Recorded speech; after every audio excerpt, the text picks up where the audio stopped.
السلام عليكم ورحمة الله وبركاته. هذا كعادته الإعلامي المغربي الكندي لطفي غرس يحييكم من كندا. تونسي مع تأجيل التنفيذ حتى الإطاحة بالبوبريس قيس سعيد. تحية لكم جميعا، واللي يحب يشارك معنا مرحبا به. قبل ما نبداو نقبلوا في المشاركين، هذا بيا اللي لاهي بالصفحة واضح الأستاذ الغول اللي موجود في بلد خارج كندا، ماذا بيا يعطينا فرصة قبل ما يدخل لنا المشاركين. خلينا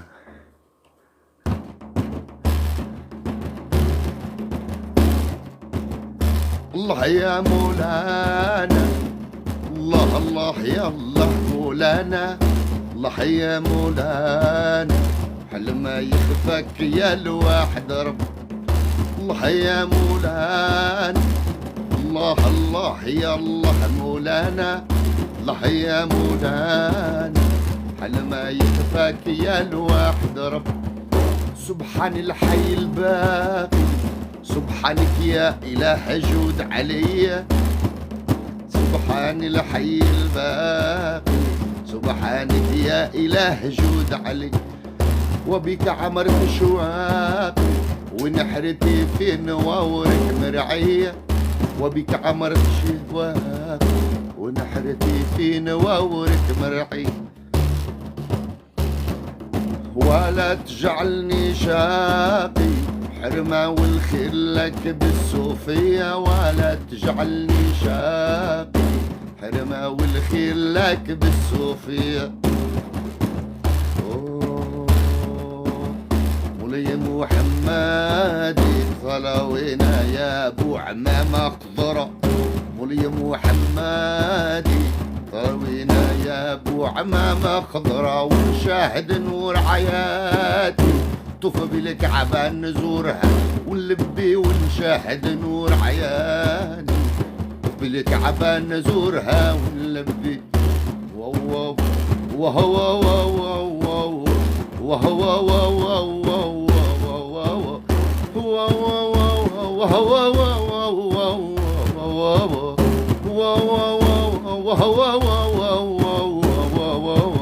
وادق دق داني داني، وادق دق داني، وارقرقراقي رقراقي وارقراقي. وهو وهو وهو يا سيدي، غني لكم أغنية مغربية. الحمد والشكر لله على هذا الترشح الصعب. برافو برافو برافو برافو برافو اللاعبين، لاعبي منتخب الإمبراطورية المغربية. برافو إلى جمهور الإمبراطورية المغربية. نصف برافو نصف برافو، يعني 50%، 50% برافو أو نصف برافو إلى وليد الركراكي اللي كان ينجم يحسم المقابلة في 90 دقيقة. أنا من عشاق الجون الوليد هذاك، أخو ماش، ما شاء الله عليه، ما شاء الله عليه يا ركراكي. نيجيريا حضرت لإبراهيم دياز حطت له جوج، حضرت للزلزولي حطت له جوج، حضرت للكعبي حطوا له 3. ما يعرفوش أخو ماش، ما همش محضرين له. نزل متأخر شوية وللأسف الشديد، وإن شاء الله في الدور النهائي تتفادى الأمور هذه. باهي سيدي، نبداو. هاو يكلم فينا ويبعث لنا في مساجات. نبداو بالأخ فيصل. السلام عليكم دكتور فيصل، كيف حالك؟ السلام عليكم، حياك الله أخي الكريم، بارك الله فيك وبارك في الإخوان الحاضرين معنا جميعا. أول حاجة نقول لك مبروك، ونقول مبروك لجميع المغاربة العالم هذا الفوز المستحق. الآن المغرب كله فرحان وكله خارج للشوارع تعبر على الفرحة ديالو بهذا الانتصار العظيم ديال المنتخب المغربي. شكرا دكتور فيصل. قبل كل شيء، ما رأيك في الأغنية التي غناها لطفي غرس منذ قليل؟ هل كنت تواكبنا أم لا؟ نعم، الله يا مولانا، أغنية ناس لغوان يا أخي الكريم. ما من مجموعة، كل المجموعات العالمية غناوها وعودوها، غناوها الإخوان القدام غير عقلوا على بوشناق كانوا عودوها. وكان بان تاني في مهرجان موازين فاش عودها لواحد الجوق سيمفوني مع الناس الغيوان، مع ومع واحد الجزائري، واحد فرونكو الجيريان، هذاك الموسيقار نسيت على سميتو. والاغاني ديال الناس الغيوان اغاني عالميه.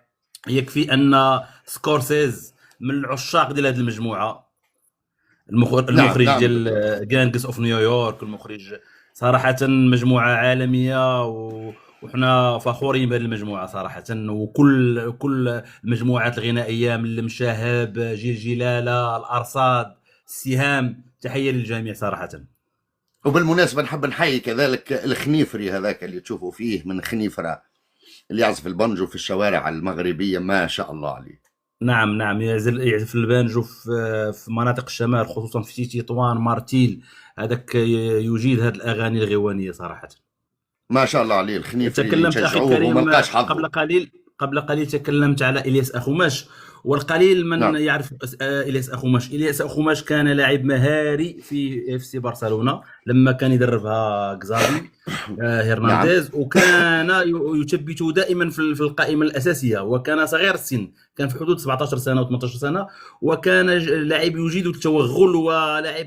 الا انه قد حصل له مكروه في السنتين الاخيرتين، وعانى من غياب عن الملاعب لمده تزيد على 12 شهر. ولكن الان في صحه جيده. نعم صحيح انه من اللاعبين الكبار الذين يقصدون المدافعين ويعملون الفارق، واحد زائد واحد مع واحد يمر نعم بسهوله الياس اخوماش، والقليل نعم من نعم يعرفه ياس الياس اخوماش. خماش. نعم نعم ياس خماش. وكذلك لا ننسى اللاعب رحيمي، اللي نعم، سفيان نتمنى إن شاء الرحيمي. الله من رب سبحانه وتعالى، نتمنى من الله سبحانه وتعالى أنه هو يكون اللاعب الأساسي في الدور النهائي. وتأكدوا من كلام لطفي غرس بإذن الله السميع العليم. على طبعا خير ان شاء الله. مع احتراماتنا لكل اللاعبين وخاصة الكعبي، لكن نرى أن رحيمي النكسة التي تعرض إليها في المقابلة الأولى هي التي يعني كان يعني رحيمي ينتظر نعم فقط نعم. يعني شوية مورال. نفسيا يعاني نفسانيا شيئا ما نعم. بعد ضياع ضربة جزاء في المقابلة الأولى، وهذا أمر يحدث حتى اللاعبين الكبار أمثال باجيو، باريزي، مارادونا ضيعوا ضربة جزاء. هذا ميشيل لا بلاتيني يجد الكل. للاعب حقه في أنه لاعب مهاري، ولاعب وقت ما احتاجه المدرب سيجدوه، هذا ما لا شك فيه. الذي يحسب للمنتخب الآن أن في الأشواط الإضافية لعب بقرابة 8 إلى 9 لاعبين من لاعبي الألعاب الأولمبية، وهذا يدل إن دل على شيء فإنما يدل على التطوير في المنتخب، وأن اللاعبين الشباب أصبحوا من العمود الفقري للفريق.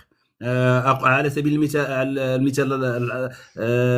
نقول بدأ خنوس، بدأ الصيباري، بدأ لاعبين الوسط كلهم منتخب أولمبي، عيناوي، أخوماش، زلزولي، إيجامان، تيرغالين، هادو لاعبين كلهم ديال المنتخب الأولمبي. وهذا يدل على التطوير الحاصل الآن في التكوين وفي في المنتخبات الوطنية بالعموم. أريد هنا أن أشير إلى واحد النقطة. العالم الآخر والجميع يتظاهر أن المغرب يفوز عن طريق الحكام. اليوم لاحظ العالم ضربة جزاء واضحة ولم تحسب للمنتخب المغربي. هذا نعم دليل على أننا لن نستفيد من الحكام.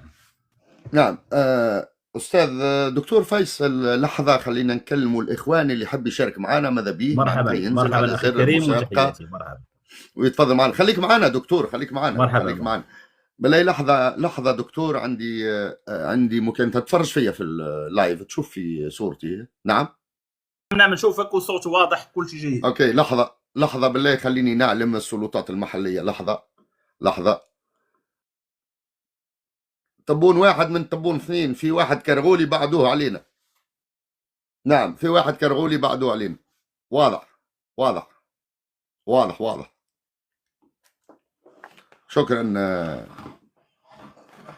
دكتور فيصل على قبول هذه الدعوة وعلى مشاركتكم معنا. حبيت نسألك دكتور فيصل فيما يتعلق بوليد الرقراقي. ألم يلاحظ الشعب المغربي أن التغييرات كانت متأخرة حسب رأيي؟ صراحة حسب رأيي. التغييرات، كل لاحظ أن التغييرات قام بالتغييرات في حدود الدقيقة 79، وهذا ربما كان حتى هو يعيش نفس الضغط الذي يعيشه اللاعبون، كان عنده إحساس أن المقابلة ستذهب إلى الأشواط الإضافية، وخصوصا أن إبراهيم دياز منذ الدقيقة 65 أبان على ضعف في اللياقة البدنية، أنه لم يعد يساند حكيمي في الشق الدفاعي. كان الأحرى به أنه يزج بأخوماش. هذا هو الملاحظة صراحة. ولكن أدار المقابلة بحكمة. أنا من الناس اللي تنأيد صراحة وليد الركراكي. هو المقابلات الأولى لاحظ الجميع المغرب كان في جميع المقابلات بمعنى يجد صعوبات كثيره في الفرق التي تلعب بلوك با. هذا هو. اما الفرق الكبيره التي تلعب مع المغرب الكره، كن على يقين اخي الكريم ان المغرب سيفوز عليها بسهوله متناهيه. المنتخب برمته كان جيدا، ولكن الذي اثار انتباهي وكان جيد للغايه هو مزراوي وعناوي. صراحه كانوا في المستوى الكبير. ما شاء الله، والله ما شاء الله عليهم الأولاد الكل، ما شاء الله عليهم، ما شاء الله عليهم الأولاد الكل. معنا مشارك ثاني دكتور فيصل، إن تكرمت نعطوه الكلمة. مرحبا. تحياتي لطفي، أستاذ لطفي، تحياتي لكم من المملكة المغربية الشريفة. الإهداء هذا الفوز صراحة نهديه إلى الشعب التونسي، الشعب التونسي الأبي. تونس قرطاج وما أدراك ما قرطاج. تونس تاريخ، الشعب التونسي اللي جا المغرب يعني وما حسيناش به، رغم يعني الخروج ديالهم اللي تأسفنا عليه. يعني رجوعهم رجعوا بحال النسمة، ما حسيناش بهم. شعب متحضر، شعب مثقف بما تحمل الكلمة معنى، شعب اللي فعلا من هذا المنبر نحييه. وتمنيت له الكاف داروا يعني الجائزة الأحسن، يعني الفريق وأحسن جمهور. كنت نهديها للشعب التونسي بكل صدر، يعني المحبة ويعني الإخاء اللي فعلا جسدوه الشعب التونسي. تحياتي لكم من المملكة المغربية الشريفة، من مغرب التحديات، مغرب الجمال، مغرب الكفاءات، مغرب الانتصارات، مغرب على نياتكم ترزقون. هذه الحقيقة. الآن كيتجسد يعني الكلام ديال المغفور له الحسن الثاني: ليعلم العالم مع من حشرنا الله في الجوار. تجسدت الآن على مرأى من العين، ونحن كجيل يعني فعلا شفناها بأم أعيننا. شفنا هاد الناس هادو الحتالة، سرطان شمال إفريقيا. شفنا ردود الأفعال ديالهم، لا يتقبلون يعني الخسارة، لا يعرفون حتى أن يعني تقبل الهزيمة قبل يعني تقبل يعني لا يتمنون الخير للشعوب المنطقة. هذه هي الحقيقة. سرطان بما تحمل كلمة معنى. تحياتي لك، وأنا من المتتبعين ديالك من زمان. كانت قناة في اليوتيوب. تحياتي لك أستاذي الكريم. اغلق الميكرو، اغلق الميكرو لو سمحت، اغلق الميكرو لو سمحت، خلي الأخت تكمل ثم افتح الميكرو لما نعطيك الإشارة بإذن الله. قلت أستاذي لطفي، أنا من الناس اللي كنت متبعك في اليوتيوب، وكان الشرف ليا، وكنت متيم ولا زلت متيم بالمغرب. مرحبا بك ومرحبا بجميع الشعوب الحرة، الشعوب الأبية، الشعوب اللي فعلا لها تاريخ، اللي فعلا تتقبل الرأي والرأي الآخر. تحياتي موصولة إلى الشعب التونسي وإلى تونس قرطاج. تونس يعني التاريخ، تونس وما أدراك ما تونس. يعني يشاء القدر تكون هذا السرطان ما بين يعني المغرب وتونس. فعلا سرطان القارة الإفريقية. عينا نجاريهم، عينا نلقاو لهم يعني اش غنقول، ربما كنقول على أن الحروب اللي مروا بها من مثل العشرية السوداء ويعني التمزقات اللي عاش هذا الشعب. ولكن ملي شفنا شعوب القارة الإفريقية، شعوب يعني اللي جات اللي الآن تعاني الحروب والمجاعة، شفنا نقول يعني خروجهم ماشي بحال هاد الناس هادو. إذا تحياتي لك أخي، لكن وبصمة لا عار تنسي على أختي الكريمة، الجزائريين. عفوا على المقاطعة، لا تنسي أختي الكريمة أن المتنفس الوحيد بالجزائر أو للشعب الجزائري، المتنفس الوحيد هو كرة القدم لا غيرها. ولكن للأسف الشديد يعني أرادوا يعني تقليد أكاديمية جلالة الملك أبقاه الله وشفاه بإذن الله محمد السادس. أرادوا الآن وصلتنا بعض يعني الإشارات تفيد بأن هناك بدأوا في التفكير في فتح الأكاديمية الطبونية، ولكن لن يفلحوا بإذن الله. كذلك في تونس أرادوا أن يفتحوا الأكاديمية الزقفونية، ولكن لن يفلحوا بإذن الله، لأن وعلى نياتكم ترزقون كما قلت منذ قليل.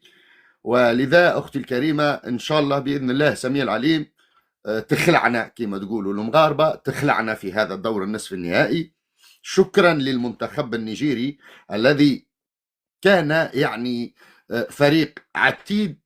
شكرا للمنتخب النيجيري الذي صافح اللاعبين لاعبي المنتخب المغربي. شكرا لجمهور النيجيري الذي قبل الهزيمة.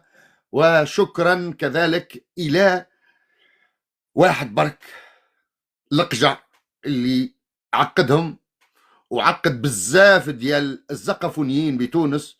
وإن شاء الله بإذن الله سميع العليم الجامعة التونسية لكرة القدم تمشي على خطى فوزي لقجع بإذن الله سميع العليم، وتبتعد عن التدخلات من الجارة جارة السوء لتونس. يبتعدون الجامعة التونسية عن التدخلات في شؤون الجامعة التونسية لكرة القدم وفي شؤون حتى الفرق المحلية لكرة القدم. شكرا أختي الكريمة. تفضل شكون معنا دخل معنا منذ قليل. مرحبا، إن فتحت الميكرو. السلام عليكم دكتور لطفي. مرحبا بك. أنا لست بدكتور، أنا اسمي لطفي غارس أستاذي الكريم. الله يجازيك بخير. فقط أنا شخص أحبك كثيرا، فقط بارك طلعت الله باش فيك. نسلم عليك ونحييك لأنك إنسان طيب وإنسان خلوق، ابن حضارة وابن مجد وابن خير. الله ييسر لك الأمر ديالك.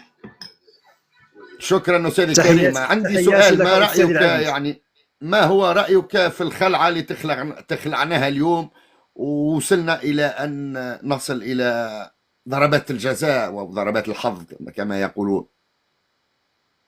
صراحة يعني نهائي قبل الأوان. يعني الفريق النيجيري فريق اللي قوي، اللي عنده خطوط مترابطة، يعني هجوميا ووسط الميدان ودفاعيا.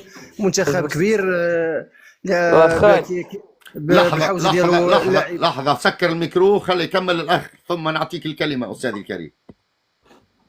يعني بالحوزة ديالو لاعبين، بالحوزه ديالو لاعبين اللي كبار، واستطاع المنتخب الاطر المغربيه والتقنيه، يعني قراو فنيا، قراو اللقاء جيدا.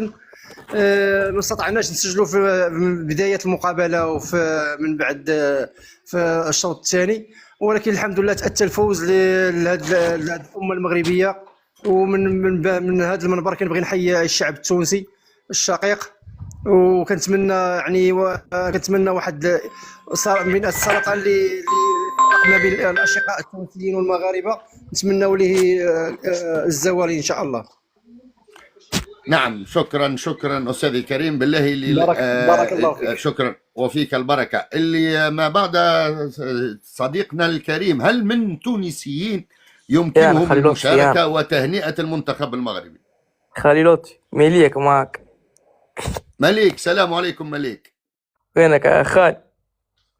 صباح لاباس عليك؟ الحمد لله والشكر لله مليك. الحمد لله لاباس. ما رأيك أنت على المباشر الآن، ما رأيك في أداء المنتخب المغربي اليوم؟ والله أداء باهي خليلوتي، ما قصروش صح، ترشحوا الفينال. أنا نحب نقول للسادة المشاهدين إنه المشارك معنا مليك هو ابن أختي، مليك. إن شاء الله تكون بخير مليك، وهذه فرصة إنه ربي سبحانه وتعالى يجعلنا أو باش نتقابلوا في التيك توك. ولا يمكنني زيارة أراضي تونس الحبيبة للأسف الشديد، وأنتم تعلمون لماذا. لأن هذا الدكتاتور لا يزال يعني موجود في أعلى هرم السلطة في تونس، ولكن هيهات لم تدم إلى النمرود فلن تدوم إلى أي أحد بإذن الله السميع العليم. شكرا مليك. ويمكنك يعني تهنئة إذا أردت تهنئة الشعب المغربي بأكمله دون أن نستثني منهم أحد. وما رأيك في أداء المنتخب المغربي اليوم؟ والله يا أخي أداء باهي، ومبروك للشعب المغربي الكل، مبروك. إذا شكرا مليك، ورد بالك على روحك ولدي، وسلم على العائلة الكل وقل لهم إن صلة الرحم التي أمر بها الله ورسوله، ولكن وقفوا يعني أعداء الله ورسوله وقفوا حتى لا تكون صلة الرحم بين لطفي غرس وعائلته. ولكن الحمد والشكر لله مواقع التواصل الاجتماعي تجمعنا، ولكن أعداء الله ورسوله يفرقوننا. ولكن هيهات لن تدوم لكم كما لم تدم للنمرود وكل الطغاة الذين مروا على هذه الكرة الأرضية. شكرا مليك. يمكنك نعم شكرا مليك. يمكنك أن تغادر طبعا هذا اللايف يعني حتى يعني تكون سلامتك بإذن الله. عاشق خاي، باي باي. سلام. إذا لم تكن مجهزة. وعليكم السلام. لم تكن مجهزة. السلام عليكم ورحمة الله. شكرا. لم عفوا عن المقاطعة قبل أن أعطيك الكلمة. لم أكن أتوقع أن يتصل بي ابن شقيقتي يعني ولد أختي. ما تصورتش أنه يتصل بي. وجعتني شوية، لكن سأرى كل العائلة، كل أفراد العائلة. سأقابلكم على أراضي الإمبراطورية المغربية. سأقابلكم بإذن الله السميع العليم على أراضي الإمبراطورية المغربية طال الظهر والقصر. شكرا وعفوا. تفضل أستاذي الكريم. السلام عليكم. لطفي الغرس طيب، والصوت التونسي الحر، وديما صادق في التدخلات ديالك وفي الدفاع على تونس الحرة وأصوات التونسيين الأحرار. وكنتمنى ربي يصوب الأمور إن شاء الله بإذن الله تعالى. أنت إنسان حر والله العظيم. ديما نتفرج بارك الله في الفيديوهات نتاعك، وكنتمنى لك التوفيق إن شاء الله، وما تبكيش إن شاء الله. ربي معاك. ربي إن الله مع الصابرين. إن الله مع الصابرين وبشر الصابرين بإذن الله. شكرا أستاذي كريم. شكرا أستاذ. تحية لك. تفضل. شكرا. تفضل أستاذي كريم. دكتور فيصل، هل تسمعنا؟ نعم أخي الكريم. نعم. أنت كما نقول وإحنا الضيف الرسمي لهذا البرنامج المباشر بإذن الله السميع العليم. دكتور فيصل، هل أنا على ما أظن خماش يلعب لفائدة فريق إسباني فياريال الآن. فياريال. نعم. ولكن يعني ما يعني يمكن أن نقول بأنه يضيق صدور الأعداء أن المنتخب المغربي يعني أقل نسبة أعمار في كل الفرق المشاركة في هذه الكأس. نعم. في حدود سن المتوسط هو 24 سنة. إذا أخذنا أعلى سن وأصغر سن نجد أن الأغلبية تدور في سن 24 سنة، وهذا صراحة سن جد جيد. أن هذا الجيل هو الجيل المعول عليه في كأسين العالميين القادمين 26 و30، مع تطعيم بعض اللاعبين الفائزين بكأس العالم للشباب، وخصوصا مع عما والزبيري. صراحة هناك أجيال بعضها من بعض، صراحة أجيال مبشرة بخير.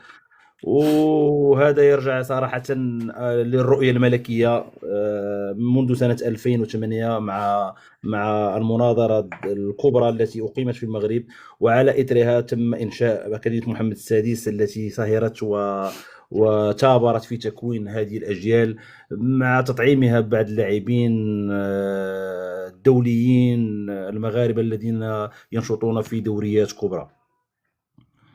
دكتور فيصل، هل يعني فيما يتعلق بأكاديمية جلالة الملك محمد السادس، هل هي يعني نقول السونتر هذا في مكان واحد أم في جميع المناطق المغربية؟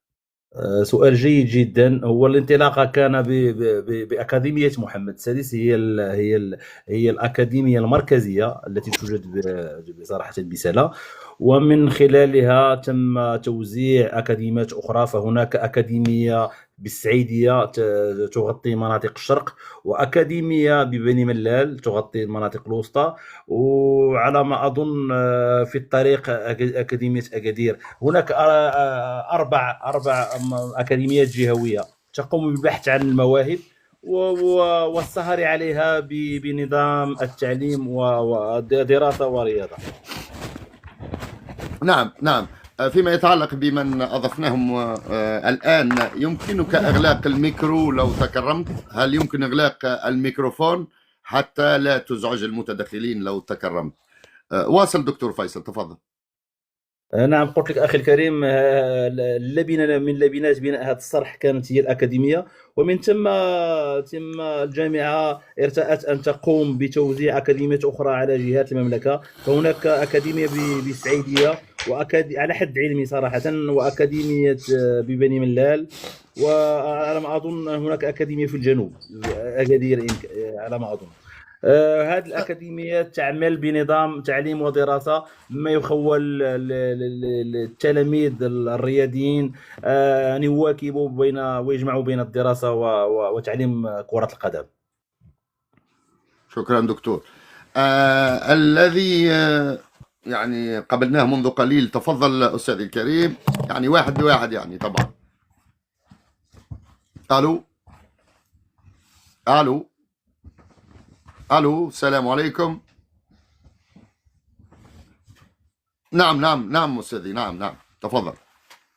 تحياتي لك وهنيئا لنا ولك ولجميع الأمة العربية المسلمة، وأحييك أخي لطفي، وكنحييك كثيرا أنك هذوك الدموع اللي شفت فيك بكل صدق وأمانة أن من المعجبين بك، ودخلتي القلوب أبناء الإمبراطورية الشريفة، عدد كبير فئة عريضة من المجتمع المغربي ولا كيحب هذا الشخص اللي هو لطفي. غرس على الصراحة ديالك وعلى الرسالة النبيلة اللي كتحملها، وكنحييك على الحب ديالك للإمبراطورية الشريفة. وواحد النقطة بغيت نقولها لك أخي لطفي، احنا كنشوفوا فيك انت ان شاء الله هو الخلف من بعد الزوال ديال هاد النظامين الديكتاتوريين اللي هو النظام التونسي والنظام الجزائري اللي غادي بالمنطقه للمجهول. وكنحييك على الصراحه وعلى المصداقيه ديالك وعلى الرساله النبيله ديالك. تبارك الله عليك اخي لطفي، وربي معاك والله ان شاء الله حتى حاجه ما غادي تضيع، الاجر ديالك ربي ما غيضيعوش ما دمت انك رجل وحدوي وتحب الوحده وكتحب جميع منطقه شمال افريقيا، ما دمت ان رسالتك نبيله. ربي معاك، وحنا كمغاربه كنحبوك وكنبغيوك، والله يكمل عليك في المسيره ديالك، وحنا ديما معك. وواحد النقطه شكرا. بغيت فيما يتعلق بالخلعه، تخلعنا الناس الكل في ركلات الترجيح، ما رايك ان المقابله كانت يمكن ان تحسم قبل 90 دقيقه ام لا؟ واحد النقطة أخي لطفي، هذا نهائي قبل الأوان. المنتخب النيجيري وهو راه منتخب تبارك الله، راه منتخب من المرشحين اللي كان يفوز بكأس أفريقيا، من المرشحين. الحمد لله أن المغرب تفوق على المنتخبات القوية ومن بينها الكاميرون ونيجيريا، والحمد لله أن العالم كله بأسره كيلاحظ واحد ضربة الجزاء اللي هي ماشي ضربة جزاء، تماثل ضربة الجزاء ديال العالم الآخر اللي كيقول لك ضربة جزاء ما كان لا احتجاج ولا كولسه ولا حتى شي حاجه. هذا اثبات كيثبت على ان المغرب غير في الطريق الصحيح بدون كولسه ولا حتى شي حاجه. الحمد لله ربي كان معنا وتوفقنا، وهذه هي كره القدم، فيها منازم وفيها متفوق. وكنحيوا الروح الرياضيه ديال المنتخب النيجيري في نهايه المقابله اللي تم التصافح بينه وبين المغاربه، سلموا تقبلوا الهزيمه بكل روح بكل روح رياضيه. هذه هي مباراه القدم اللي كنتمناو وكنبغيو نشوفوا دائما، وكنتمناو نشوفوا جميع دول شمال افريقيا تكون اخوه بيناتنا بحال هكا، كاين منهزم وكاين فائز. نعم وان نعم شاء الله الامبراطوريه الشريفه راه غادي نخرجوا الشوارع يوم الاحد بالتتويج ان شاء الله ديال المنتخب المغربي، اللي غادي يكون تتويج لجميع العرب والمسلمين، وغادي يكون تتويج للمغرب على حسن التنظيم وحسن الضيافه. وهذه الحمد لله هذه كأس عالم مصغر اللي كنشوفوه، راه تفوقنا، وهذا شرف كبير لينا. ونحييك مرة أخرى على الاهتمام ديالك الخاص وعلى المتابعة ديالك الرياضة. واش غادي نقول لك اخي لطفي، راك عزيز وغالي، راك انتم عزيز اعز وغالي باذن الله، والله انتم في العظيم، القلب، راك عزيز وغالي، راك في دخلتي القلب لينا ان شاء الله، القلوب. في وكنتمناو القلب فيك ان ان شاء شاء الله. الله انك من بعد الازاله ديال هذا النظام التونسي انك تكون ان شاء الله لا بد ان نشوفوك من الناس اللي غيكونوا في شكرا منصب، شي منصب ان شاء الله. انك رجل شكرا استاذي وحي كريم. تحب السلام والسلم وتحب الامن والاستقرار للمنطقه. برافو عليك، برافو عليك، وربي غيجازيك، وحنا معاك والله معاك ان شاء الله. قبل ان تغادر وكنحييك على الرساله النبيله حدثنا من ديالك. اي مكان، انت من اي مكان في المغرب تحدثنا الان؟ انا احدثك من هولندا، انا ابن ما شاء الله، المغرب، هولندا. ابن الدار البيضاء كازابلانكا، واحدثك من الديار الهولنديه. وانا عندي واحد الزياره ان شاء الله لكندا، الى كساف نقدروا نشوفوك ان شاء الله في كندا. هذا شرف عظيم لنا، هذا شرف بارك الله عظيم فيك، لنا، الله يطول هذا شرف عمرك. عظيم لنا، هذا شرف عظيم لنا الله يحفظك. أستاذي كريم، هذا شرف عظيم لنا. ونحيي بالمناسبة هذا المباشر، أحيي إخواننا المغاربة والتوانسة اللي في هولندا، اللي وصلتنا المعلومات على يقين أنهم يد واحدة، صحيح، أنهم يد واحدة المغاربة والتوانسة في هولندا. واصلوا صحيح. واصلوا ان شاء الله. حد ما بارك الله يتحرك، فيك، شكرا على حد ما يتحرك والرسالة وصلت. برافو، راك فاهم، تبارك الله عليك، تبارك الله عليك. شكرا بزاف. أستاذي كريم، وتحية الله إلى يطول إخواننا عمرك. المغاربة والتوانسة وأحرار الجزائر كذلك في هولندا. شكرا بارك أستاذي الله، كريم، شكرا، تحياتي لك مرة شكرا، أخرى. مرحبا. تحياتي إليك، شكرا أستاذي الكريم. تفضل أستاذ كريم. أنا على المباشر، يعني على المباشر على التيك توك أستاذ كريم. شكرا. إذن الأخ اللي بقى معنا دكتور فيصل، هل يمكن قراءة اسمه؟ لأنه ظنوا رشيد. لا، رشيد. ماشي رشير. صحيح فيصل رشيد. إذن الكلمة الأولى رشيد، لك الكلمة أستاذ رشيد. بارك الله فيك. كل ما أردت أن أقوله فيك شخص قريب إلى قلوب المغاربة فهو قد قيل من قبلي. ما عساني أن أقول فقد قيل فيك. تحياتي لك وتحياتي لجميع الحضور وتحياتي للأستاذ فيصل، وليلة سعيدة، ليلة مباركة على الأمة العربية وعلى المغاربة خاصة والأخوان التوانسة الأشقاء. شكرا أستاذ رشيد. من أي مكان بارك تحدثنا الله أستاذ فيك. رشيد؟ أنا من منطقة تسمى الشاوية، يعني سطات، منطقة فلاحية قرب مدينة دار البيضاء. تحياتي إلى منطقة الشاوية، تحياتي إليكم، وإن شاء الله تكونوا بإذن الله بارك يوم الله فيك. الأحد تحياتي لك. تكون الاحتفالات هناك بإذن الله. إن شاء الله تكون الاحتفالات عامة في المغرب خاصة، والشعوب العربية كافة. وتحياتي كل من يحب الأمة العربية والأمة المغربية، وتحياتي للجميع. وبالنسبة في هذه الليلة، يعني احنا كنهنئوا الإخوان ديالنا الأمازيغ في شمال أفريقيا، يسوع قاسم مباركي، وتحياتي للجميع. ليلة سعيدة. شكرا أستاذ رشيد، وتحية إليكم وتحية إلى الأمازيغ، كل الأمازيغ أو سكان الأصليين لشمال أفريقيا. تحية إليكم من هذا المنبر. لطفي غرس يحييكم ويقول لكم، مانيش عارف كيفاش يقولوا الدكتور فيصل أفلوم كيفاش. السلام عليكم. كيفاش؟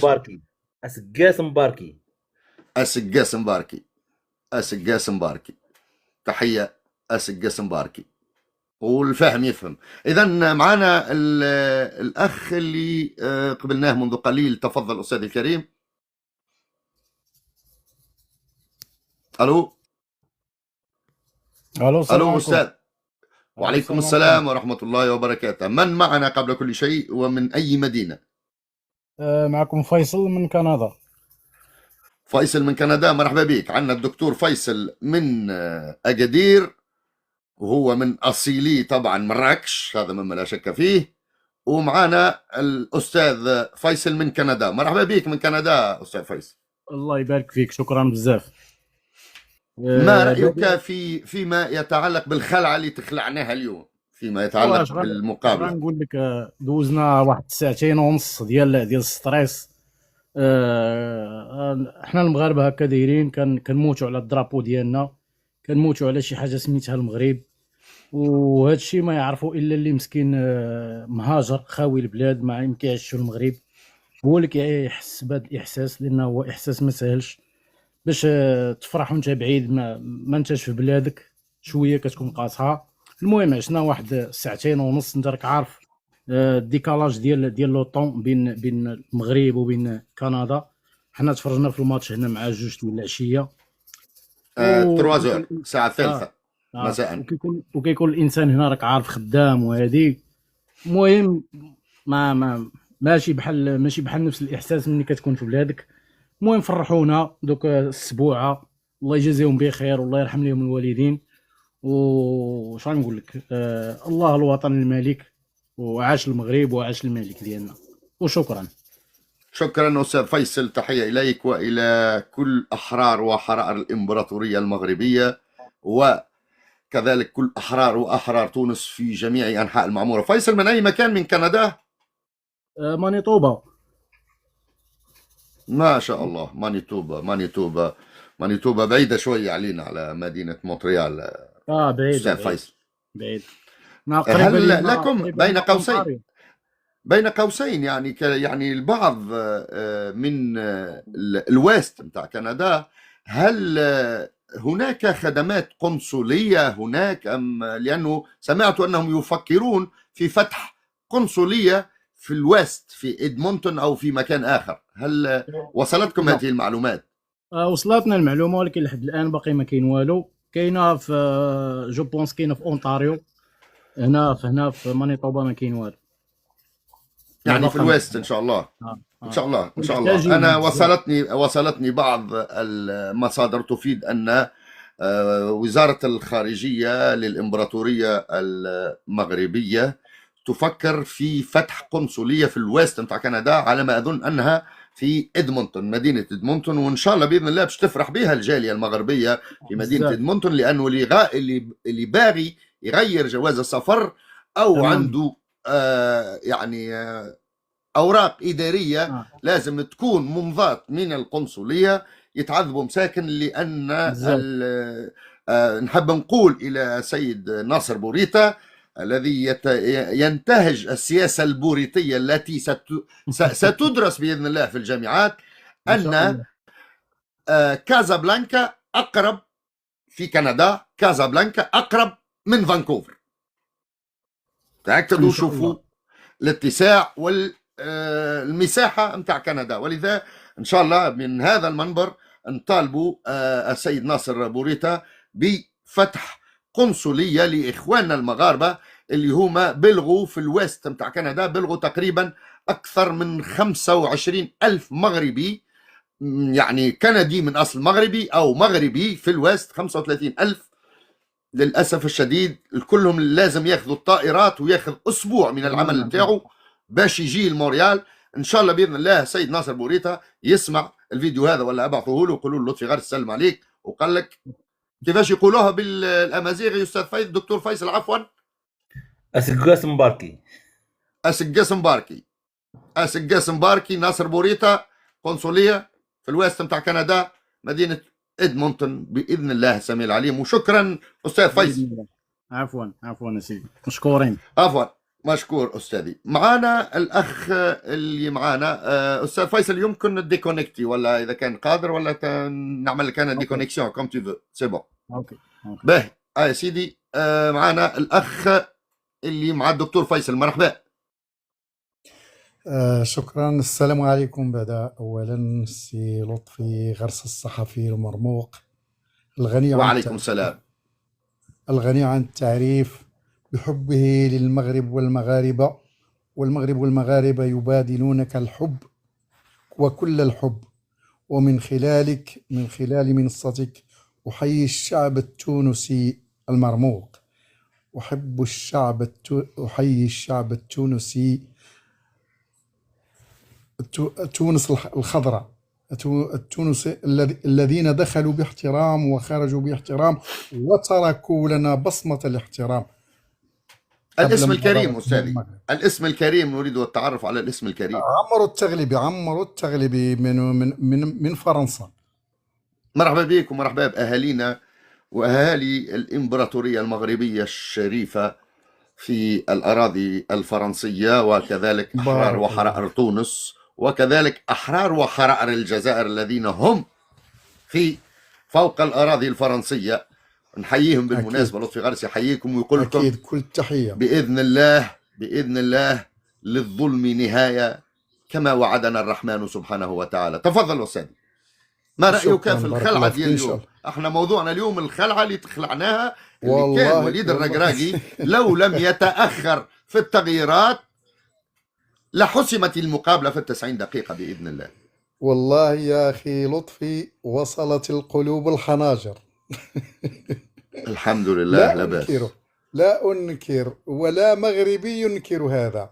وصلت القلوب الحناجر الى ان فرجها الله، والحمد لله. ومبروك للمغاربه كلهم وللشعب المغربي ملكا وشعبا، أبارك لهم هذا النصر. وإن شاء الله بإذن الله الكاس تبقى في المغرب إن شاء الله بإذن الله. وتحية لك يا لطفي، وأنا من متابعيك منذ زمن. شكرا. كل اللايفات كنت نشوفها. تبارك الله عليك. والمغاربة يحبونك كما تحبهم، يبادلونك شكرا. الحب. شكرا، بارك الله فيك. وتحية للشعب التونسي الخلوق، وتحية للشعب التونسي الخلوق من خلالك هذا. أرسل لهم، أبعث لهم هذه الرسالة. شكرا أخي، بارك الله فيك لطفي. وفيك البركة. فيما يتعلق في رسالة أريد أن أقولها للتاريخ، أن الإمبراطورية المغربية وكذلك الأراضي التونسية كانت هناك حدود برية بين المغرب وتونس. وارجعوا للتاريخ ستجدون أن كانت هناك حدود برية بين شعب الإمبراطورية المغربية وشعب تونس الحضارة، تونس قرطاج.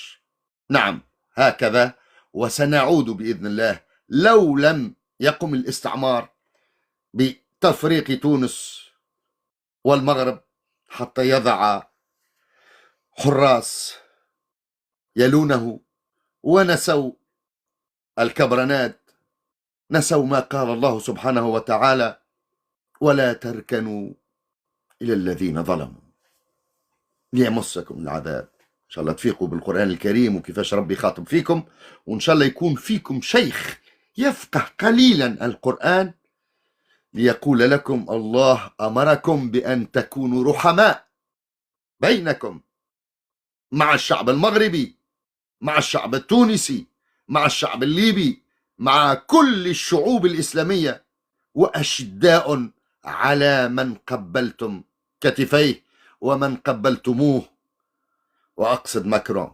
إن شاء الله تفهموا، وإن شاء الله فيكم شيخ فيه ذرة الإيمان يفهمكم الدين ويفهمكم القرآن. وشكرا. إذن شكرا أستاذي من فرنسا. إذن الآن شكون اللي معانا؟ أنا قاعد نشوف في الأسماء ما فهمتهاش. للاسف الشديد ربما يلزمني لونات. السلام عليكم. شكون اللي؟ وعليكم السلام، من معنا لو سمحت؟ معك علي من مغربي الأصل ومقيم بفرنسا في لاغوشيل، مدينة لاغوشيل. مرحبا مرحبا بالجالية المغربية في فرنسا. تفضل أستاذي، احنا الموضوع متاعنا كالعادة حتى نكون على نفس المنهج ونفس الخط. الخلعة كيف واكبتها أستاذي الكريم؟ أولا أشكرك جزيلا على هذا اللايف الجميل، وتحية لتونس الخضراء، وتأسفت كثيرا لخروج تونس الخضراء دولتي الثانية، البلد الشقيق من المنافسة، والحمد لله كاين المغرب في الفينال، يعني كأن كاينة تونس. كما كنقولوا بالدارجة المغربية الخلعة تلقاي مني، يعني كنا في الماتش لعبنا مزيان وضغطنا مزيان، وكان انا متفق معك بان الركراكي تعطل شي شويه في لي شونجمون، سينو كنا نحاسموها في 90 دقيقه. نعم. مي خير الحمد لله. بعد اخر فينال لعبنا مع تونس الشقيق في 2004، اخر فينال لعبوا المنتخب المغربي، يعني حوالي اكثر من 20 سنه. كان ضغط كثير على اللاعبه وعلى الطاقم التقني وعلينا احنا كجمهور. انا عندي ديابيت، يعني في السكر، مرض سكري، القلب ديالي الضربات ديالو طلعت بواحد السرعه والله العظيم. ربي يشفيك. امين، ويشفي جميع المسلمين باذن الله. يعني الضغط انا ساعطيك الدواء شكرا مباشره، والدواء مش مني انا، الدواء من الله سبحانه وتعالى. وبين قوسين عفوا على المقاطعه، كل من هو مريض بمرض السكري ويزرق في الأنسولين يحيد الأنسولين ويعود إلى الشافي الله سبحانه وتعالى، لما قال لنا جميعا وجعلنا من الماء كل شيء حي. البنكرياس بتاعك تكون حية بالماء، وجعلنا من الماء كل شيء حي. صدق الله العظيم. وكذبت الأواماس وكذبت عصابات الدواء في الكرة الأرضية. واصل أستاذي الكريم. يعني أنا كنت الحمد لله عندي واحد الثقة كبيرة في ياسين بونو، مالغري حمزة إيغامان ضيع البيلانتي الأول، البونت كي تقولوا نتوما بالتونسية، ضيع البيلانتي الأول. وعلى ذكر حمزة إيغامان، عمو زوج بنت خالتي، يعني من لافامي ديالنا، هو يسكن في ابن تمارا وأنا ابن الرباط العاصمة. لا مرحبا بك ومرحبا بحمزه، يعني لكن حمزه هبط مخلوع شويه. حمزه نزل مخلوع شويه، وكان شهرين بعد بقى له شهرين ما لعبش. كانت عنده كان بليسي بالفرنسي، وشحال ما لعبش. صغيف كتلعب روبرتو باجيو ضيع في 94 لا كوب لايطاليا. الحمد لله كان انا واثق في بونو، وكان عندي ثقه كبيره في ياسين بونو، باسكو تالق في المونديال وتالق مع الهلال وتالق مع سيفيا. انا نتبع بونو، انا من العشاق ديال بونو. ملي كان في الوداد البيضاوي قبل ما يخرج الاحتراف، يعني ياسين بونو انا واثق بانه يحبس وحده ولا جوج، راه مع اسبانيا ما ماركاوش عندنا بونتو. بين قوسين اتذكر انه ياسين بونو هو من مواليد كندا، ونحب نقول للشعوب العربيه والاسلاميه جمعاء على ياسين بونو. عانى هنا في كندا فريق لا يساوي، ما ينجمش يلعب في الدرجة الرابعة في تونس اللي هو لامباكت دو موريال. عدى معاهم تيست قالوا له لا مكش خفيف، لست بخفيف. الآن الجامعة الكندية لكرة القدم تاكل في صوابعها على ياسين بونو، لذلك الحجرة لهنا للأسف الشديد موجودة. فلذا الحمد والشكر لله أن ياسين بونو استطاع أن يتغلب على هذه الحجرة كما نقول احنا بالتونسي، والحمد لله. يعني وصل ياسين بونو وندم العديد، مثل ما ندمت الريال مدريد على ابراهيم دياز.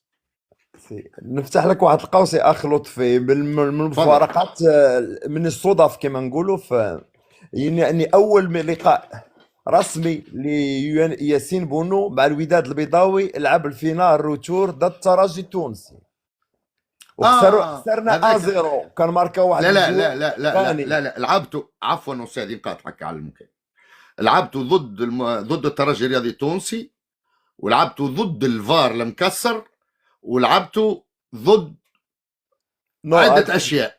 لا لطفي اخي، انا باش نكون معك واقعي ومنطقي، انا من الماتش ديال يوسين بونو، اول ماتش ماشي ديال الفار، ماشي ديال الكارتي، هذا كان في 2011 اوكي، واقيلا. كان ماتش 2011 قديم، ديال الفار، أي. الفار والترجي تكسر. التونسي انتصارات بجداره واستحقاق بالماتش لا الالي داروا 0-0، ماتش الرجوع 2013 ماركا 1-0. 2013 باش نكون 2013 واخد منطقي. 2013 الفار تكسر. هذيك دقيقة أخي الكريم.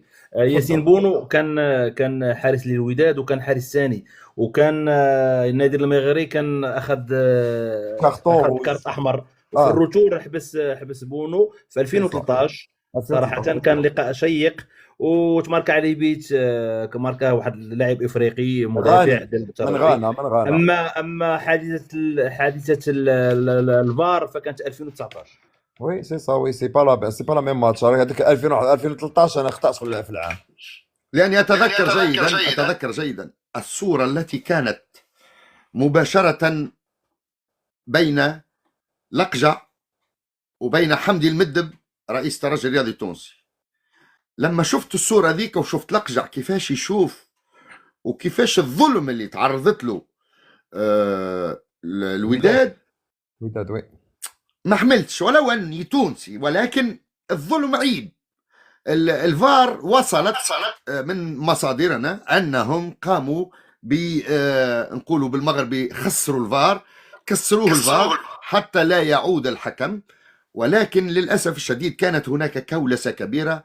من حينها انطلق فوزي لقجع في الطريق الصحيح، وقال الكولسة هذه هي مرتبطة مع الكونفدرالية الأفريقية، الجامعة الأفريقية لكرة القدم، الكاف. وحينها بدأ في شق طريقه، بدأ فوزي لقجع، أقولها بكل ارتياح وبكل صراحة، أن فوزي لقجع يشق طريقه في الحياة، إنه كالعقرب يشق طريقه في الحياة بأن يلدغ كل من يقف في طريقه، والنتيجة أمامكم سادتي الكرام. تفضل أستاذي واصل. للتوضيح أخي الكريم، دقيقة للتوضيح أخي الكريم، هذاك اللقاء 2019 كان لقاء الذهاب تقام في الدار البيضاء وانتهى بهدف لهدف ياك. وفي لقاء الإياب ما كانش لقجع، كان اللي كان مع المهدب هو سعيد الناصري، فرج الله ما تلعبش الماتش في كازابلانكا اخويا، تلعب في الرباط. لا الذهاب تلعب في غابه ماشي. نعم. والاياب تلعب في ملعب رادس.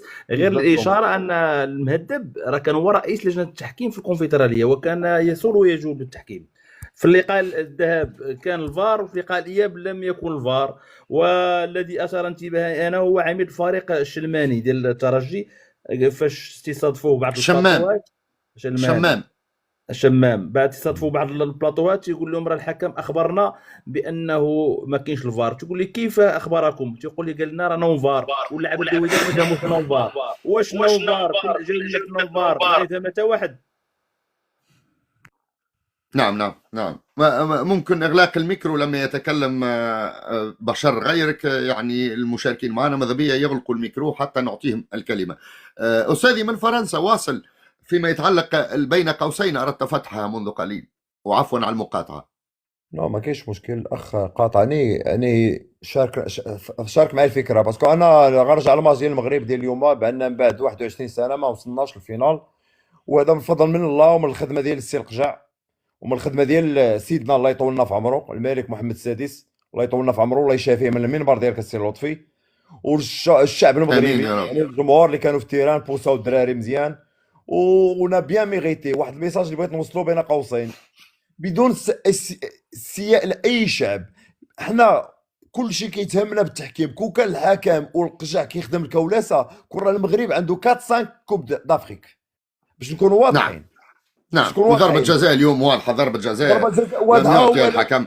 حنا كنلعبوا البالون، حنا المغاربه عندنا تنلعبوا البالون، تحطوا البالون تنلعبوا نيه حنا بالكره ديالنا، ما عندناش مع الكوره، كنلعبوا البالون. والحمد لله على هذا الانتصار. شكرا اخ لطفي، ولي الشرف طلعت معك في هذا اللايف، وشكرا للشعب التونسي كاع اللي جاوا المغرب وكان لنا الشرف زارونا وشجعوا الفريق ديالهم باحترام بطريقه خلاو واحد الناس وحشوا توانسه اللي رجعوا لبلاداتهم، اللي رجعوا للغربه، والله العظيم. وكنحبكم في الله، وديما المغرب العربي، والله يجمع القلوب ولا يجمع الشمل كما كنقولوا. شكرا لك اخي وتحياتي لكم جميعا وشكرا.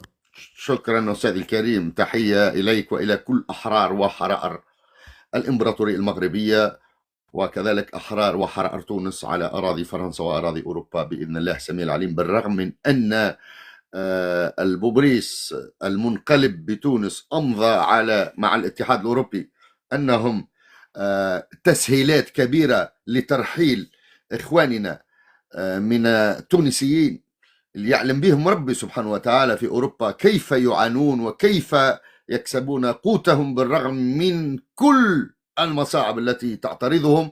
ولكن في الأخير هذا الرئيس المنقلب أمضى مع الاتحاد الأوروبي بترحيل كل تونسي من أراضي أوروبا إلى تونس. أقول لكل من يعملون في السفارات تونس وفي قنصليات تونس في أوروبا: حذاري ثم حذاري ثم حذاري، لأنك إذا ساهمت في ترحيل تونسي من أراضي أوروبا إلى تونس فأنت ستحاكم بقضية الخيانة العظمى قريبا بإذن الله. ولذا لا قنصل لا سفير لا ملحق لا حتى واحد في السفارات التونسية يدعوكم وفي القنصليات التونسية بأوروبا أن تمضي على ليسي باسي يسموها باش التونسي يروحوا به، لأنه رد بالك أنك ستحاكم بخيانة بتهمة الخيانة العظمى بعد أن نطيح بهذا المنقلب. وشكرا. تفضل أستاذي الذي لم يشارك، اللي كان يشارك معنا اللي كمل المشاركة متاعه، ماذا بيا إذا كان ينزل على الزر ويطرح يعني ويخرج من لايف حتى يترك مكانه إلى غيره بإذن الله. شكرا أستاذي الكريم. تفضل أستاذي اللي معنا، تفضل. وعليكم السلام ورحمة الله وبركاته. أولا السلام عليكم أخي لطفي، وتحياتي ليك وللشعب التونسي وضيفك يعني فيصل والأخ علي اللي نزل. فيعني كنا كنتفرجوا في هذه المقابله يعني على الاعصاب، لان كنا نحسموا المقابله في 90 دقيقه كما قلت، وبالخصوص يعني نعم. في الشوط الاول اللي اتاحوا لنا يعني 4 فرص حقيقيه للتسجيل وتم يعني الضياع ديالها.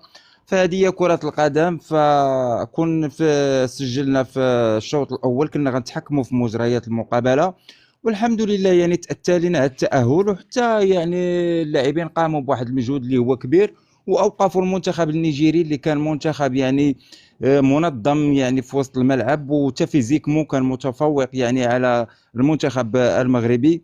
فكنهديو هذا التأهل للشعب التونسي اللي بين على الاخلاق ديالو وعلى التربيه ديالو في هذا الكان هذا. وحنا كنتاسفوا بخروج المنتخب التونسي من الدور الاول، لان الشعب التونسي صراحه حضاري واخوان لنا. فانا لطفي كنتابعك منذ زمن، وعلى كلمه الحق ديالك يعني في المملكه المغربيه، ونحن كشعوب مغاربيه هذا ما نتمنوه، يعني تكون الاخوه ويكون يعني نحبوا الخير لبعضياتنا ونطوروا كاملين ونخدموا على رواحنا كاملين. كيف ما كتعرف يعني الجامعه الملكيه المغربيه لكره القدم دارت واحد استراتيجيه ودارت واحد الخطه ودارت واحد العمل اللي هو كبير، والانجازات ديال 2025 يعني كتكلم على هذه الخدمه اللي قدمت يعني الجامعه الملكيه لكره القدم للمغاربه. فكان واحد العمل وكانت واحد البادره يعني من كل الاطياف يعني المملكه المغربيه وكل رجال المملكه المغربيه، حتى يعني في بناء الملاعب وفي البنيه التحتيه وفي التنظيم وفي الامن وفي يعني في كل شيء تقريبا كانت جهود يعني كل مغاربه. فهذا يعني انجاز لافريقيا كامل، مشاعر للمملكه المغربيه ولدول شمال افريقيا. فكنتمناو ان الدول يعني تلتحق بنا وتكون واحد العمل وتكون واحد التنافس شريف ويلتحقوا بين هذه الدول، باش يعني كدول عربيه نديروا واحد البصمه ونبينوا للدول الغرب بان حتى حنا راه عندنا واحد الكره، يعني كنلعبوا الكره وكان شعوب كتحب الكره، باش نحيدوا ديك العقده ديال التاهل ديال كاس العالم، ونكونوا دائما كدول عربيه كنمثلوا العرب والدول المسلمه يعني في الكاس العالميه. هذه يعني كان اشاده لكل الدول، كنبغيو الخير لكل الدول، فالناس خاصها تخدم على راسها.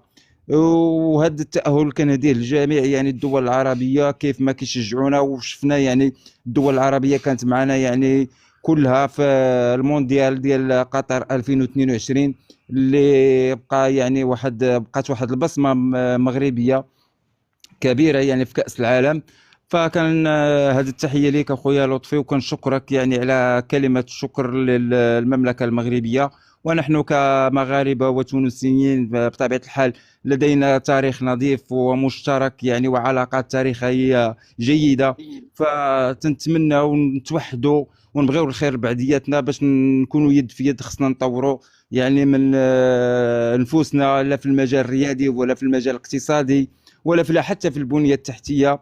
فكنتمناو لهاد الشعوب كلها يعني الكل المزيد من الازدهار والتقدم. وشكرا يعني على المساحه اللي عطيتينا في اللايف ديالك، وتحياتي ليك. فالحمد لله كان الاهم هو التاهل. شفنا يعني بعض الارتباك كان على اللاعبين يعني في ضربات ديال الجزاء، وكانت الضياع ديال ضربه جزاء ديال الايجامان، ولكن الحمد لله عندنا حارس كبير اسمه بونو اللي خلانا رجعنا في المقابله وهدانا الفوز، لانه كان هذا التاهل وهذا الفوز كان بفضل يعني بونو. وحتى يعني المجهودات ديال اللاعبين اللي كانوا رجال يعني في هذه المقابله ديال اليوم كان كينقصنا شويه ديال التركيز لان كنا نقسموا المقابله عفوا. في 90 دقيقه. وتحياتي لك اخويا، وكنشكرك وكنشكر الاخوان والضيوف اللي معك. شكرا أستاذي الكريم، يعني يمكنك أن يعني صحيح. تنسحب من تحياتي. المباشر لو تكرم. سي لطفي. السلام عليكم. سلام سي لطفي. مرحبا بك، مرحبا بك. من معنا لو عايشك سمحت؟ سي لطفي. اخوك المواطن، يعني انا تونسي مانيش مغربي، فهمت؟ حبيت جست باش نشاركك الفرحه للانتصار المنتخب المغربي، وحبيت نقول لك اخويا لطفي راك مناضل كبير، بارك الله وتاثرت فيك. برشا بالفيديو اللي شفتك، وكان ولد اختك يحكي معاك، يعني تاثرت معاه برشا كما نقولوا، فهمني؟ وان شاء بارك الله الله ربي فيك. يصبرك يا لطفي، فهمت؟ ورانا تونس كل يحبوك، وراك مناضل كبير، وتاريخك يعني يعرفوا التوانسه كل يعرفوه، فهمت؟ ونقول لك يرحم والديك خويا لطفي، وربي يكثر من امثالك، وان شاء الله مبروك للمنتخب المغربي. ما دام انت فرحان خويا لطفي احنا كنا فرحانين معك. إن شاء الله إن شاء الله. ورد بالك يكبتيوك الزقفونيين ويعملوا فيك رابور القيس سعيد. لا لا لا بقدرة ربي، لا لا يا خويا احنا احرار. أنت عندك الجنسية الكندية، عندك الباسبور الكندي، وكل تونسي حر وشريف له جواز سفر أجنبي يدخل إلى تونس بجواز السفر نتاع الدولة اللي هو فيها. مثالش خلي يقولوا كما قال هذا، يعني تفتخر بجنسية حتى بالجواز الكافرين. التونسي خويا لطفي رانا كومام احرار، يعني حتى بالجواز التونسي يعني نجموا بلادنا هذيك باش أكيد بلادنا قبل ما تكون بلادهم بإذن الله. وشكرا على بلادنا المشاركة. قبل بلادهم، ماهيش تونس حرة وان شاء الله ان شاء الله من حسن الى احسن. ان شاء الله نشوفوك في تونس خويا لطفي، إن شاء الله قريبا ان شاء بإذن الله الله. ربي سمير عليك. يلم شملك إن شاء يعني الله. مع العائلة إذا كان باش نزور تونس، إذا كان باش نزور تونس، إذا كان باش نزور تونس أستاذي الكريم، إذا كان باش نزور تونس باش نزورها إن شاء الله يعني مع الرئيس ترامب قريبا بإذن الله. ان شاء الله. مرحبا بك في بنزرت، تعرف بنزرت خويا لطفي في منزل عبد الرحمن. أكيد مرحبا بك. أكيد أكيد تعرف أكيد. منزل عبد الرحمن وناس منزل عبد الرحمن. تحية إلى أهالينا وأحبابنا في منزل عبد الرحمن إن شاء الله، هذوما الرجال الصناديق مرحبا بك خويا لطفي اللي نعرفهم وقالتهم. مرحبا بهم، مرحبا والدار بهم، محلولة مرحبا خويا بهم. لطفي، ربي يكثر من ديديكاس لكل سكان منزل عبد الرحمن، ان شاء الله تكونوا بخير، وان شاء الله باذن الله. تحيه الى البنازرتيه والبنزرتيه مع بعض. ربي يفضلك سي لطفي، ربي يفضلك. شكرا استاذنا الكريم. تدخل يعني شكرك، وحبيت نشكرك. بارك الله فيك استاذنا الكريم، شكرا ودمت في رعايه الله وحفظه. شكرا خويا، شكرا والله زهينا ان شاء الله. عايشك سي لطفي. بارك الله فيك. السلام عليكم. يمكن أن تنسحب بعد لترك مكانك إلى غيرك. وشكرا وشكرا. إذا من معنا الآن؟ بقى الدكتور فيصل. من الذي يشاركنا الآن اللايف؟ ألو. مرحبا بك. سلام ورحمة الله وبركاته. تقديم نفسك ومن أي مدينة أو أي بلد. مرحبا بك. معليش أستاذ لطفي معك الاسم بدون ذكر من الجزائر. أولا مرحبا يعطيك بك. الفريق المصري، يعني تأسفنا، وألف مبروك للفريق المغربي. يعني احنا نباركوا للفريق اللي لعب أكثر من 120 دقيقة يعني بكل عزم. مبروك عليه، يعني تعبوا الشباب ويستحقوا الفوز بدون يعني حساسية. ونتمنى من الإخوة المغاربة الشرفاء نعيشوا فرحتهم بدون ذكر يعني الأمور اللي تنغص فرحتهم ولا يحكوا على الجزائر، لأنه مش الجزائر كلهم احنا ماناش أعداء قبل كل شيء، احنا إخوة. لا إخوة نعم. أمور سياسية تبقى على جنب، لا دخل لنا فيها نحن كمواطنين، يعني ما عندناش هذيك القوة ولا السلطة اللي ندخلوا في أمور سياسية. مجرد نحكوا مجرد كرة، أي فريق يعني يستحق الفوز فله ذلك. باقي لكم يعني ماتش واحد هو النهائي، يعني إن شاء الله يوصلوه اللي عنده يستحق الفوز، إن شاء الله يدي الكاس. احنا لا كما يقول لك نفرحوا مع اللي فرح. عيشوا فرحتكم بدون أن تذكروا يعني الجزائريين أو تذكروا أمور يعني لا علاقة لها بها. يعني مش وقته أنه يذكروا الجزائر. أنا نشوفوا فيهم في اللايفات ما عاشوش فرحتهم، البعض منهم ما عاشوش فرحتهم كاملة، وقاعدين يحكوا على الجزائر وكذا وعلى بعض الأمور التي لا تهمهم. أجيبك هذه أختي الكريمة بين قوسين هناك يعني تفضل. البعض من إخواننا المغاربة والبعض من إخواننا كذلك الجزائريين في البلاتوات والقنوات الرسمية يشجعون المنتخب النيجيري كما فعلوا في الماضي وارتدوا قميص المنتخب الأرجنتيني في دور نهائي للشباب كأس عالم. رأينا يعني البروفوكاسيون، يقول لك البادئ أظلم. هل تشاطريني الرأي؟ رأيت في الإعلام الرسمي الجزائري يعني يلبسوا التيشيرت ديال الأرجنتين، يلبسوا التيشيرت عندي ديال سؤال البرازيل. لا عندي أدري سؤال لماذا. لك تفضل. عندي سؤال لك أستاذ لطفي، بما أنك إعلامي ما شاء الله. avec بليزير، والله يعني نجاوبك بكل حق وكل صراحة. تفضل يا أختي شكرا. الكريمة. بصفتك إعلامي يعني شوفك من نعم زمان إعلامي ما شاء الله، نعم. نعترف بين بذلك. قوسين أنا أقول اشتغلت مدير إنتاج إحدى القنوات الفضائية معروفة، مش لازم نعملوا ما لها شاء الله. بوبليسيتي. مدير إنتاج مكلف بالمغرب العربي، وكان عندي مكتب متاعي في تونس، بيرو متاعي في سنة 96 97 98. بيرويا كان في تونس في المنار تحديدا، وكان عندي مراسلين تحت رايتي أنا، والكلنا تحت راية الرحمن سبحانه وتعالى.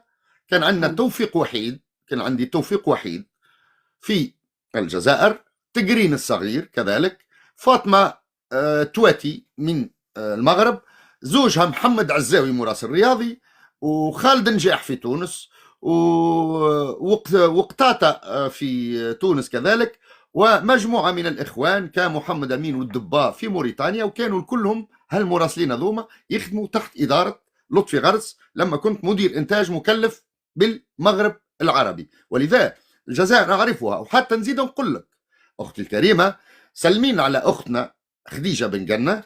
خديجة بن جنة لما شفتها في نزل المنار بالجزائر، لما زرت الجزائر حينها، كنت أنا من قمت يعني بإرسالها إلى محطة قناة الجزيرة، والدليل على ذلك عندي كل الدلائل، ووصلناها لأنها رأينا فيها صحفية ما شاء الله، ولكن انحرفت قليلا. كذلك لتعلم يا أختي الكريمة أن حفيظ الدراجي أنا من تسببت له في الذهاب إلى ART قبل، ثم إلى قناة الجزيرة الرياضية البين سبور، لأني لا أكره الجزائريين بالعكس. نوجه لك سؤال دقيقة. نعم راح نوجه لك سؤال. تفضلي. يعني بالمناسبة أنت ذكرت يعني زملائك القدم اللي كانوا معك في تونس، يعني نعم جات سبة وقدمت لهم تحية. وبالنسبة للأستاذة خديجة بن جنة ولا حفظ الدراجي، يعني أنا حتى ما نشفاش الوقت اللي راحوا، نظن تفكر أنهم راحوا عندهم أكثر من 20 سنة وأكثر اسمها في 96. نعم في 96. يعني لا أتذكر جيدا، أنا أعلم فقط نعم أنهم راحوا في سنوات التسعينات، يعني هذا نعم أمر خارج يعني. ما علينا. وش كنت راح نسألك، بما أنك إعلامي نعم وخبرة إعلامية يعني منذ سنوات، هل يعني الصحافة لما تتكلم أو لما تنشر ولا تطلق إعلان، هذا دليل على أنه هذا هو صوت الشعب أو صوت الشارع. لا لا لا لا, لا. هناك يجب أن نفرق وهل بين أنت متأكد؟ السلطة والإعلام والشارع، كل في مكانه. الصحافة يعني إذا أنا تتصورين نخبرك أن منه. الصحافة التونسية تمثل الشارع التونسي؟ بالعكس لا، بالعكس لا. لا، ومنه راح نقول لك أمر. أنا أحترم كما نقول لك كل مؤسسات بلادي بغض النظر، هذا يعني من حقي كما أي إنسان، حتى وتكون عنده قال لك بلادي وإن جارت علي عزيزة وأهلي وإن ظنوا عني كرام، حتى أنت تفتخر نعم ببلادك مهما يكون. أكيد إذن أكيد. إذن أنا صحفي أو صحفية أو جهة إعلامية قرروا أنهم يناصروا المنتخب النيجيري، لهم ذلك، هم أيضا بشر. أنا قررت أني نكون مثلا اليوم، وأنا كنت مع الفريق المصري، كنت متمنية أنه يفوز، لكن للأسف ثاني لذلك لم أكن معه، واحد عن أنا لم أكن معه، معلش ويستحيل أن لا يعني أن أشجع معليش، المنتخب المصري من كل سبع شخص المستحيلات، حقي هذا. أستاذ كل شخص له ذلك، كل واحد وش نعم يحب، هذا أمر يعني خاص. إذا هنايا ما نروحوش نقولوا إذا كان الإعلام لهم ذلك، عندهم أغراض، هذه كل البلاد كيفاش تحب تمشي أمورها. هنا ما نحطوش أنه الشعب الجزائري عدو، نحطه في الصورة أنه عدو ويتلقوا بعض الأنصار ثم إهانات على أساس أنه الإعلام، لأنه بالمقابل نرى الإعلام المغربي أيضا يستفز فينا ويستفز في الجمهور الجزائري ويستفز في الشعب الجزائري. يعني كاين عندهم ثاني جهات إعلامية أختي تفعل أختي ذلك الكريمة، أختي الكريمة، لجهتين. ليس الإعلام المغربي، الإعلام الرسمي المغربي لم أراه أبدا أنه يعني أراد باش يعمل بروفوكاسيون لإخواننا الجزائريين، يستحيل. الإعلام الرسمي لا، الإعلام الخاص هذا شيء تاني، لكن نحكو على الإعلام الرسمي الجزائري، بروفوكاسيون مباشرة، كلام لا يمكن ولا يصل إلى مستوى الصحافة. رأيتهم وقرأتهم وقلت للأسف الشديد إخواننا من الزملاء في الإعلام الرسمي الجزائري هم لا ألقبهم بالصحافة، بل أقول لهم الصح آفة. ويظهر لي راك فهمتيني أختي الكريمة. كذلك بين قوسين، عفوا بين قوسين، فيما يتعلق بالتسريب الذي تم تصوير قنصل المملكة المغربية على ما أظن في وهران خلال الكورونا، جائحة الكورونا، هناك تسريب فيديو، إذا كان شفتيه شافوه الناس كل، وشفت أنا الفيديو لما تحدث مع أحد المغاربة المهاجرين هناك وقال له نحن في دولة عدوة. جاوبت أنا وقلت له لا يمكن أن تقول أنك في دولة عدوة، بل قل نحن في دولة يحكمها أعداء للمغرب، حتى تفرق بين الشعب الجزائري ومن يحكمه. وتكلمت عليها، وحينها سبوني مغاربة ما فهموش ما فهموش الهدف من وراء هذاك الفيديو، وسبوني بعض المغاربة وجاوبتهم وعادي جدا، لأني أتكلم كلمة حق. والقنصل هذاك بعد الفيديو وبعد التسريب هذاك تم يعني سحبه وعاد إلى المغرب ونورمال، لأنه ما تنجمش تقول نحن في دولة عدوة، بل قل نحن في دولة تحكمها أرجو منك أعداء أستاذ للمغرب. لطفي، أستاذ نعم أستاذ تفضل رجاء. تفضل يا أختي الكريمة. أنا كإنسانة مسؤولة عن نفسي طلعت معاك مع احتراماتي ليك باش نحكي في نقطة واحدة اللي حكيتها في الأول، هي إنه فرحنا مع الفريق الرابح اللي تعب، مع الشباب اللي تعبوا، ويعني وتمنيت إنهم يعيشوا فرحتهم بدون ذكر أمور يعني تنغص الفرحة عليهم وعلينا. هذا ما كان أمور سياسية أو أمور خارجة عن نطاق قدرتي أو تفكيري لا دخل لي بها الأخ لطفي. ونزيد نخبرك فقط بين قوسين أخ لطفي، راك تعرفني مليح.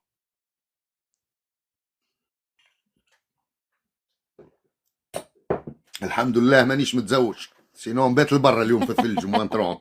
لا أنا أخت، اعتبرني أخت.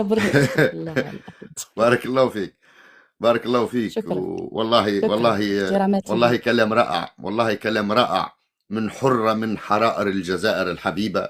والله كلام رائع، من حرة من حرائر شكرا يا الجزائر. شكرا أستاذ. وإن شاء الله نتمناو من إخواننا كذلك اللي ولو عملوا لكم بروفوكاسيون ركزوا على الكأس، تبقى بإذن الله سميع العليم على أراضي الإمبراطورية المغربية.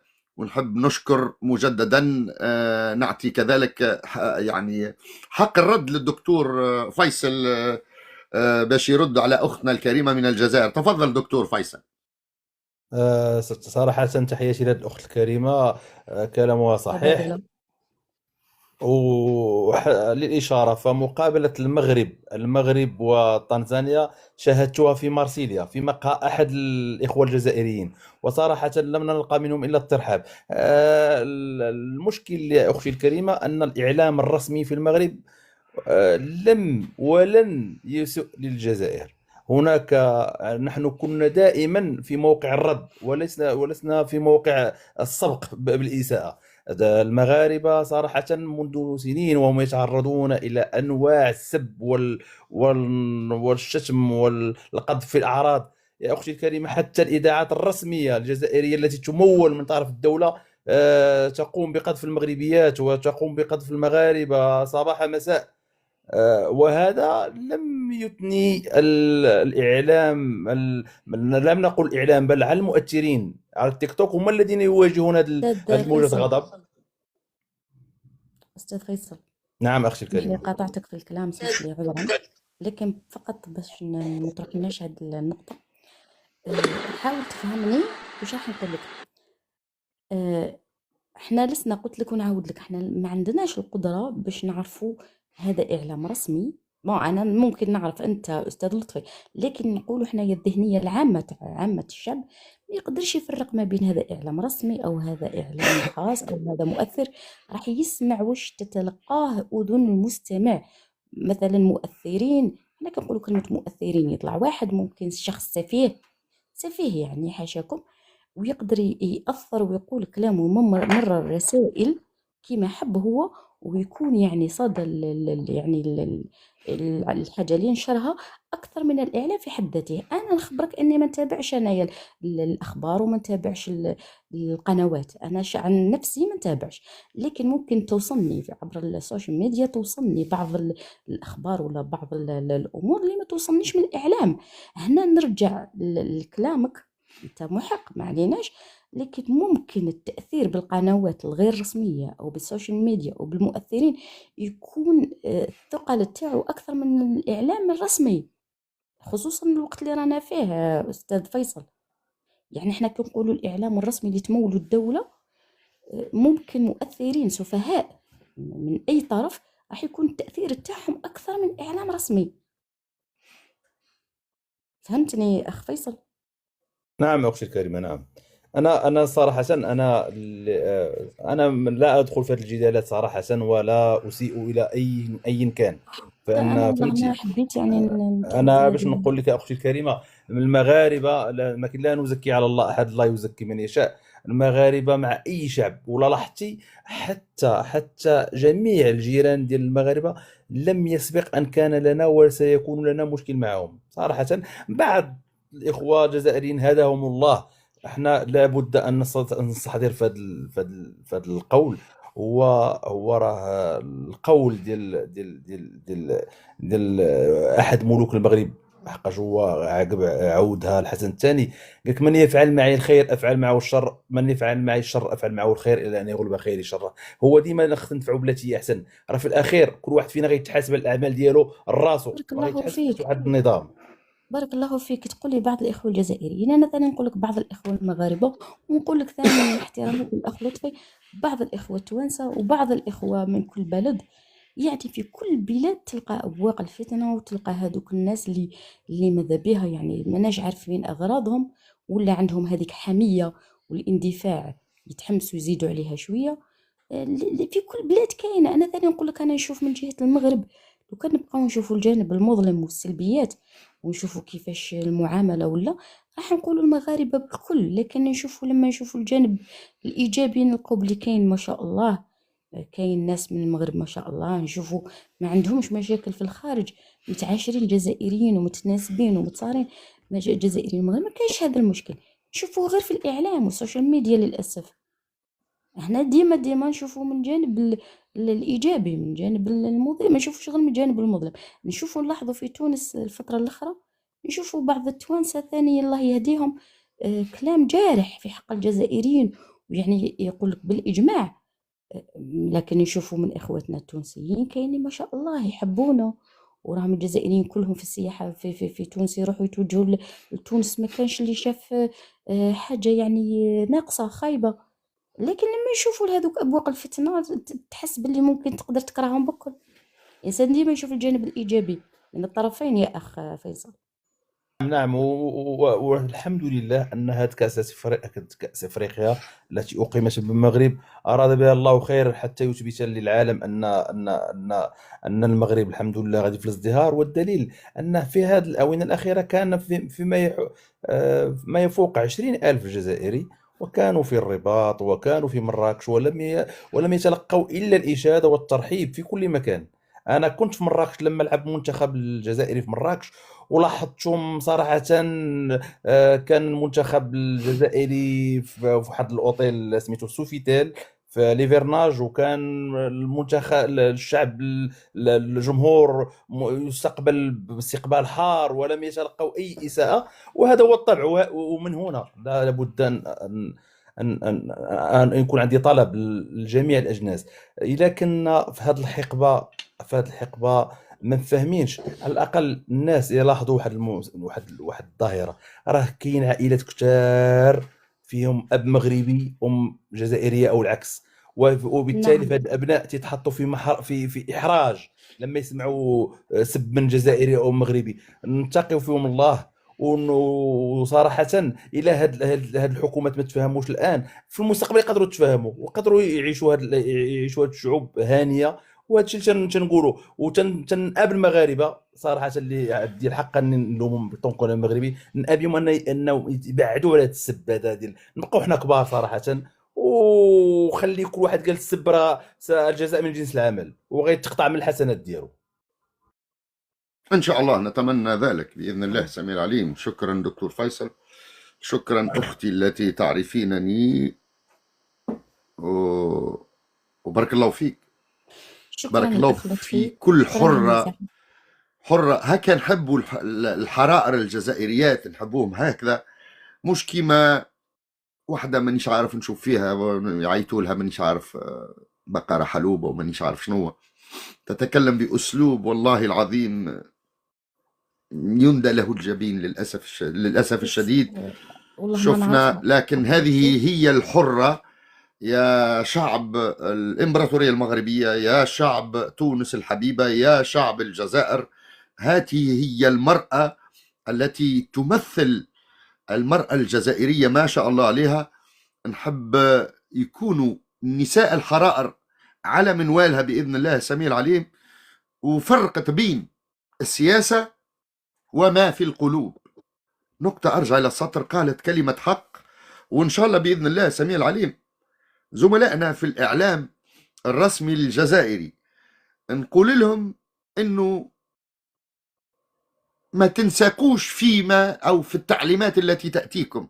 أنا خرجت من المحطات التلفزية الكل، ما عادش عيطولي بزاف، ما عادش نمشي، لأنه فما خطوط حمراء لا يجب أن تتجاوزها، وهناك خطوط خضراء يمكن أن تشتم وتفعل وكذا وكذا وكذا.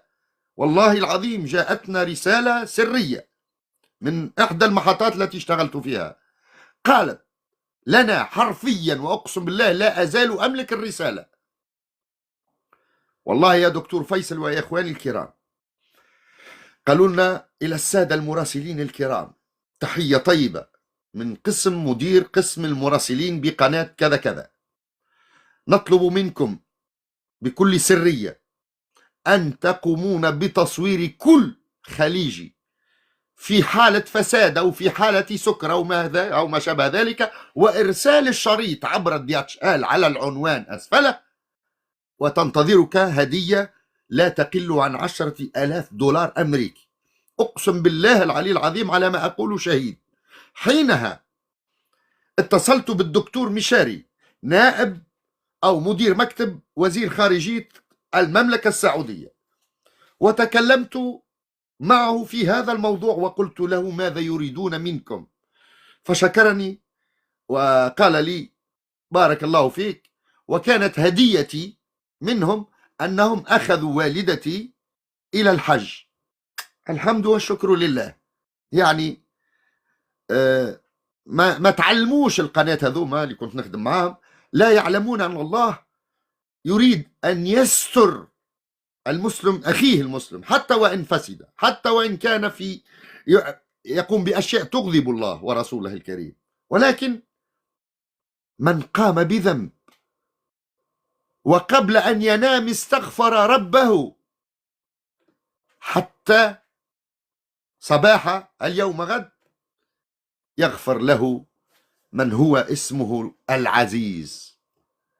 إذا إن شاء الله نكونوا يد واحدة الناس كل، واحنا نتمناه للجزائر. أنا لطفي غارس كي ننقد الجزائر راهو نقد إيجابي، أو نفسر لكم علاش.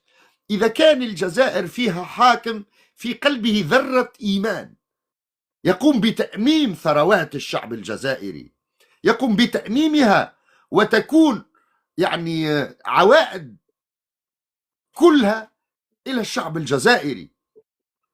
أنا يوجعني قلبي لما أرى أخي الجزائري أو شاب جزائري يمشي الرجل حافية ويد فارغة وأخرى لا شيء فيها على أراضي كلها خيرات من عند ربي، ويساهم. عفوا أختي سأعطيك الكلمة. ويساهم، وهذا الشخص مسكين المواطن يضحي بحياته ويترك قلبها لوعة عن ابنها، ربما يكون قد ابتلعه الحوت في حوض البحر الأبيض المتوسط. لما ذلك؟ والله لو قمنا بتأميم ثرواتنا في الجزائر، وثرواتنا في تونس، وثرواتنا في ليبيا، وثرواتنا في عدة دول عربية وإسلامية، فأقسم بعزة الرحمن لن تجد مسلم في ديار الكفر.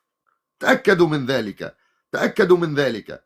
لو كانت الجزائر قامت بتأميم ثرواتها وتونس لن يغادر تونسي ولن يغادر جزائري أرضه وأرض أجداده.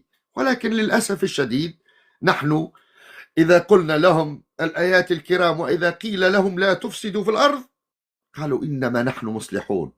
إذا كنت يا قيس سعيد تدعي أنك من المصلحين فنحن نصدق الله سبحانه وتعالى ألا إنهم هم المفسدون ولكن لا يشعرون. صدق الله العظيم وكذب قيس سعيد وكذبت عدة حكام آخرين بإذن الله. تفضلي أختي الكريمة، لك الكلمة. صدق الله العظيم. مش كنت راح نقول لك أستاذ لطفي، والله ما طلعت باش نحكي في أمور سياسية، وكما قلت لك لا لا لا لا جست هذا أنت ما قلتيش كلام سياسي، نحن نتكلم ونربط الأحداث فقط. يا أستاذ لطفي أنت راك تحكي من جانب أنت مش عارفة تآمن به، لكن أنا مهما كان أنا قلت لك الكلمة الأولى اللي قلتها لك وتعذرني فيها، بلادي وإن جارت علي عزيزة. يعني أنا لا ننكر ذلك. فيما يخص الهجرة ولا الحراقة اللي كنت تحكي عليهم، هذا التسرب راه كاين في كل البلدان العربية للأسف، في المغرب، في تونس، في الجزائر. ونزيد نعلمك أحيطك علما أنه والله الشباب اللي راهم يهاجروا حراقة يعني عبر اللي كما كنت تحكي مش سببهم، يعني نقولوا 80% مش سببهم الفقر، سببهم يعني حب الاكتشاف ما وراء البحار وكذا. ممكن كاين مشكلة الفيزا، لكن ماشي بسببهم الفقر. يعني الفقر نشوفوه في كل بلدان العالم الحمد لله، يعني ماشي عندنا هذاك الفقر اللي راه يوشع عليه الحمد لله، يعني صافا شويه شويه، ماشي هذاك اللي يخلي الشباب يهرب كما راه يوشع. ممكن كاين علاش ما نشوفوش مواطن قطري يا اختي، مواطن قطري او مواطن سعودي يحرق ويقطع البحار؟ مواطنين استاذ لطفي، قطر شحال فيها مواطنين، هما اصلا العمال يستوردوا في العمال من دول اجنبيه. قطر عايشين معيشه ملوك مش كيف يا استاذ لطفي. نعرفوا احنا النظام اللي من بكري في تونس والمغرب والجزائر تقريبا هم في كيف نقول لك حزمه واحده، نفس النظام، نفس السيستم، نفس يختلفوا في بعض المقاييس، لكن كيف الشعب يعني طبقتين كاينش متوسطه، كاين طبقه فقيره وطبقه غنيه للاسف. ما نش حابه ندخل في هذه الامور، ممكن راك محق في أمور، ممكن أنا نشوف أمور بالك ما نتوافقش فيها معك، لكن لا أحب أن أتدخل في الأمور السياسية لأني خارجة من سيطرتي. ما عنديش قدرة باش نحكي في هذه الأمور، أو لا أحيط علم في هذه الأمور. أنا فقط طلعت من أجل حقك من أجل الكرة حقك، كما علمونا وما كما نحبش. علمونا يعني في تونس. قال لك ابعد على الشر وغني له، بارك وقال الله لك فيك. كيفاش هي، اي ابعد على الشر وغني له، وقال لك اللي خاف نجا. هذه كلمة اللي خاف نجا هذه تتسمى إسرائيليات بالنسبة لي أنا. اللي خاف نجا، لا بالعكس، اللي خاف كلاها. ما يلزمكش تخاف، لأن في الحديث القدسي يقول الله سبحانه وتعالى: يا ابن آدم لا تخافن من ذي سلطان. كيف احنا نقول ذي ذبابة أو ما شابه ذلك؟ يا ابن آدم لا تخافن من ذي سلطان ما دام سلطاني باقيا. وهذا يبين لنا أن كل السلاطين ثانية وسلطان الله لا ينفذ أبدا. لما سبحان قال الله يا ابن تعالى. آدم لا تخافن من ذي سلطان ما دام سلطاني باقيا وسلطاني لا ينفذ أبدا. هذا دليل على أن كل السلاطين والجبابرة التي مرت عبر التاريخ منذ آدم إلى نزول سيدنا عيسى عليهما الصلاة والسلام، كل السلاطين فانية وسلطان الله سبحانه وتعالى لا ينفذ أبدا. ولذا كلمة اللي خاف نجا تقوليها لولدك، ولا الآخر يقولها الولد ولا البنت: اللي خاف نجا بنيتي، وليدي اللي خاف نجا. لا، اللي خاف ما نجاش، اللي خاف لم ينجو. لا، أستاذ لطفي، ما أنا لا يلزمكش تخاف، أتكلم تكون من عندك دافع. صدر لا تخافوا من شيء.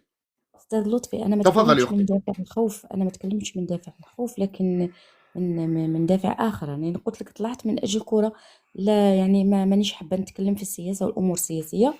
وأيضا خلونا في الكورة نشوف مال. بعض التعليقات يقول لك راها تغطي. أنا وش من قدرة عندي يا إخواني باش نغطي ولا نغير؟ يعني أنا ممكن لا نتمنى أني نغير ما بين نفسي ونغطي عيوبي أنا كإنسانة فقط. وش قدرتي السلام أنا عليكم. باش نطلع نغطي على لحظة عيوب دولة أستاذي الكريم، بإذن الله. لحظة أستاذي، سأعطيك الكلمة. شكرا. تفضل يا باش أختي، واصلي ننزل واصلي. باش ننزل نقول لك نخرج من الله يهنيك، المكان. نقول لك الله يهنيك استاذ صباح على الاخر. صافي تعطلت بزاف، كتهضر لا بزاف لا، الجزائريه، ما مسالش تخليناش نهضروا، مسالش فهمتيني؟ خويا، مسالش. سنعطيك أنا الكلمة راني أستاذي نعطيك الكريم، لحظة فرصة واحدة، سنجاب. سنعطيك الكلمة. راني نازلة يعني احنا ما فرصة. صدقنا الربي. نعم. راح تفضل نقول يا فقط أختي. كلمة الأخ فيصل. هدر كلام زين. قال لك في الأول فوت ميساج، قال لك إن شاء الله نمد الدول العربية رسالة مليحة باللي رانا نلعبوا كرة مليحة يعني مثل دول العالم. نتمنى هذا الشيء يكون بحسن التنظيم في الدول العربية إن شاء الله كامل، اللي تقدر تنظم المنافسات القادمة إن شاء الله يكون فيه حسن التنظيم، ونستفادوا من الأخطاء اللي تفوت. يعني هذا عنده الحق في هذه الكلمة. نمدوا صورة حسنة على التنظيم يعني خصوصا الدول العربية ولا الكرة الإفريقية. ماذا بينا نقدموا صورة حسنة بحسن التنظيم وبتفادي الأخطاء وبعض الأمور يعني اللي غير مرغوبة اللي نشوفوها إن توجور شاء الله في إن شاء الله الكرة إن شاء الله إن الإفريقية. شاء هذه الله كلمة شابة قالها، مشكور الأخ فيصل. شكرا إن شاء الله، والسلام وإن شاء الله عليكم. بإذن الله. تفضل. لا يعني إذا كان إن شاء الله يعني الإعلام الرسمي لدولة الجزائر بإذن الله السميع العليم، إن شاء الله الإعلام الرسمي ما يلبسوش التيشيرت ديال السنغال، وإن شاء الله بإذن الله السميع العليم ما يلبسوش تيشيرت معليش نتاع.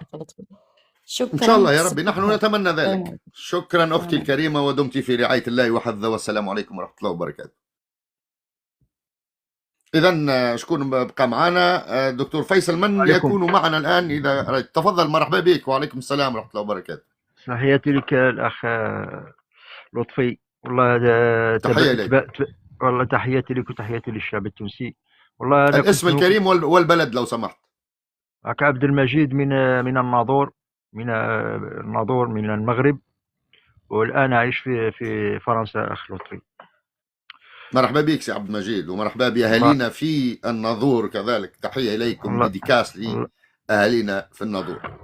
الله يكبر بك والله يحفظك والله ان شاء الله نتمنى لك الخير ان شاء الله. والله تبادلت معك، انا موجود معك من اللي فتحت اللايف وانا موجود معك. تبادلت معك البكاء لما طلع واحد من العائله لانما بارك الله فيك.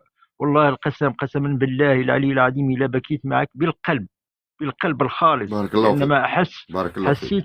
حسيت بمعاناة، لأن أنا عايش في الغربة، وأحس يعني بحب العائلة وحب الوالدين وحب كذا وكذا. وعلى أي الأخ لطفي، كما نقولوا ما ندرقوش مش بالغربال. الحقيقة تقال والحقيقة تعلى ولا يعلى عليها. المملكة نعم المغربية، المملكة المغربية وملوك المغرب والشعب المغربي يعني قدم يعني الكثير، الكثير الذي قدم لهؤلاء إخواننا الجزائريين.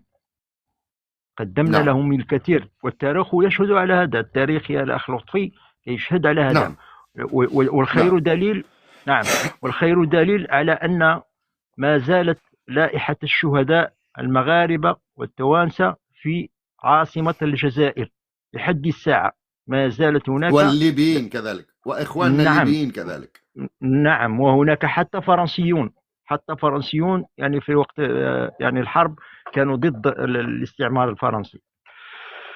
نعم لكي نكون صرحاء الأخ لطفي، والله لا إله إلا هو، حتى أقول إلا الحق لهذا النظام. الأخت مع الأسف يعني الأخت كانت يعني تراوغ في الكلام لكي لا تدخل لا ليست تراوغ، للسياسة. لا تراوغ، لا ليست لا تراوغ، لا لا, ولكن لا, هي في الجزائر، لا تنسى أنها على أراضي الجزائر. نعم نعم نعم.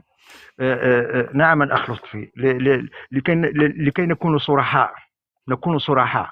نرى هذا النظام، هذا النظام أنا عانيت منه، أنا كمواطن مغربي، كمواطن كريفي مغربي من الأصول مغربية، وعانيت من هذا النظام.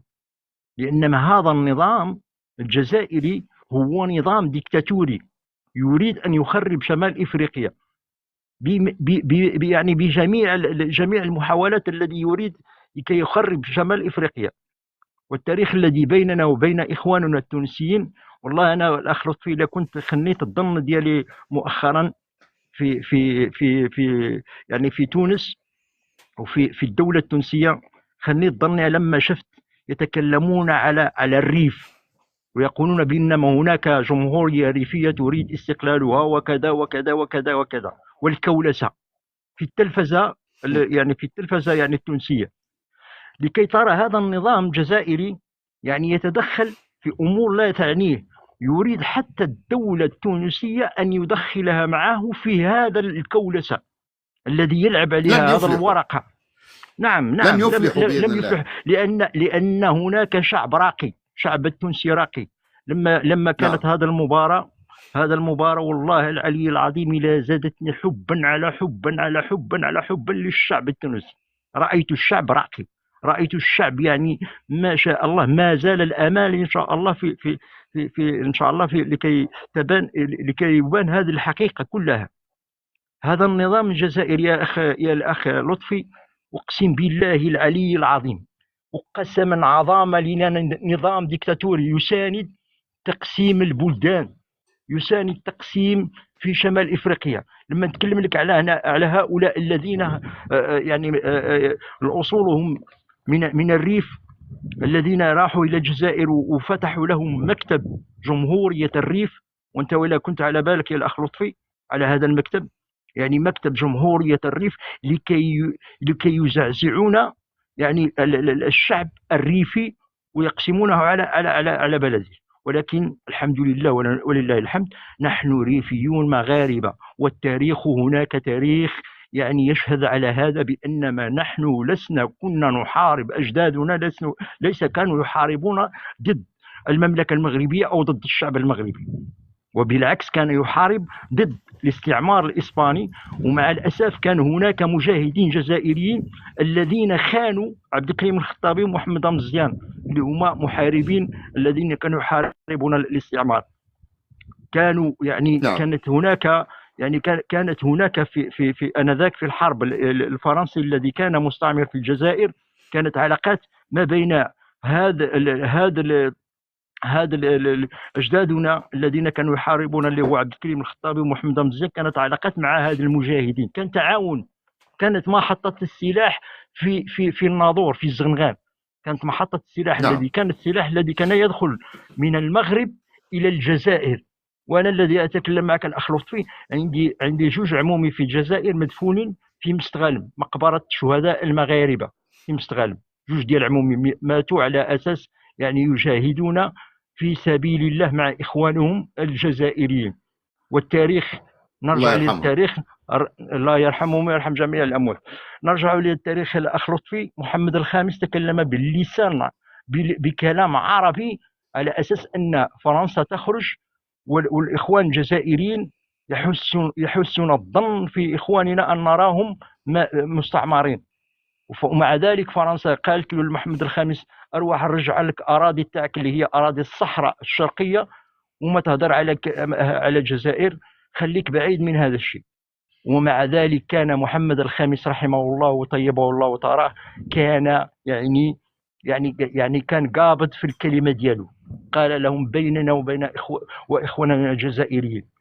وانذاك كانت اتفاقيات على ان الاراضي هذه لما تستقل الجزائر الاراضي سوف يسترجعونها ان شاء الله. باش ما نخرجوش في النطاق استاذي الكريم، هو نعم. عنوان البرنامج نتاعنا اليوم الخلعه اللي شدتنا الناس الكل فيما يتعلق بمقابله الدور النصف النهائي، وعلى شعره ولا قدر الله نلقاو المغرب اوت. لكن الحمد والشكر لله، انما الاعمال بالنيات، انتصرنا والحمد لله، والان ننتظر الدور النهائي. فسر لنا الخلعه اللي شدت. انت اكيد انك شاهدت المقابله رفقه مجموعه من الاصدقاء، ما هي يعني تفسيرك للخلعه هذه فقط باش نرجع الى نعم صلب الموضوع؟ نعم شوف، انا الاخ لطفي كانت عندي جميع الثقه في المنتخب المغربي، لان ما اراهم اسود فوق الميدان، يعني في التيران. رايت يعني شفت كيفاش كانوا كيلعبوا تكتيك، كيفاش كيلعبوا، والهجوم كيفاش كانوا كيهاجموا.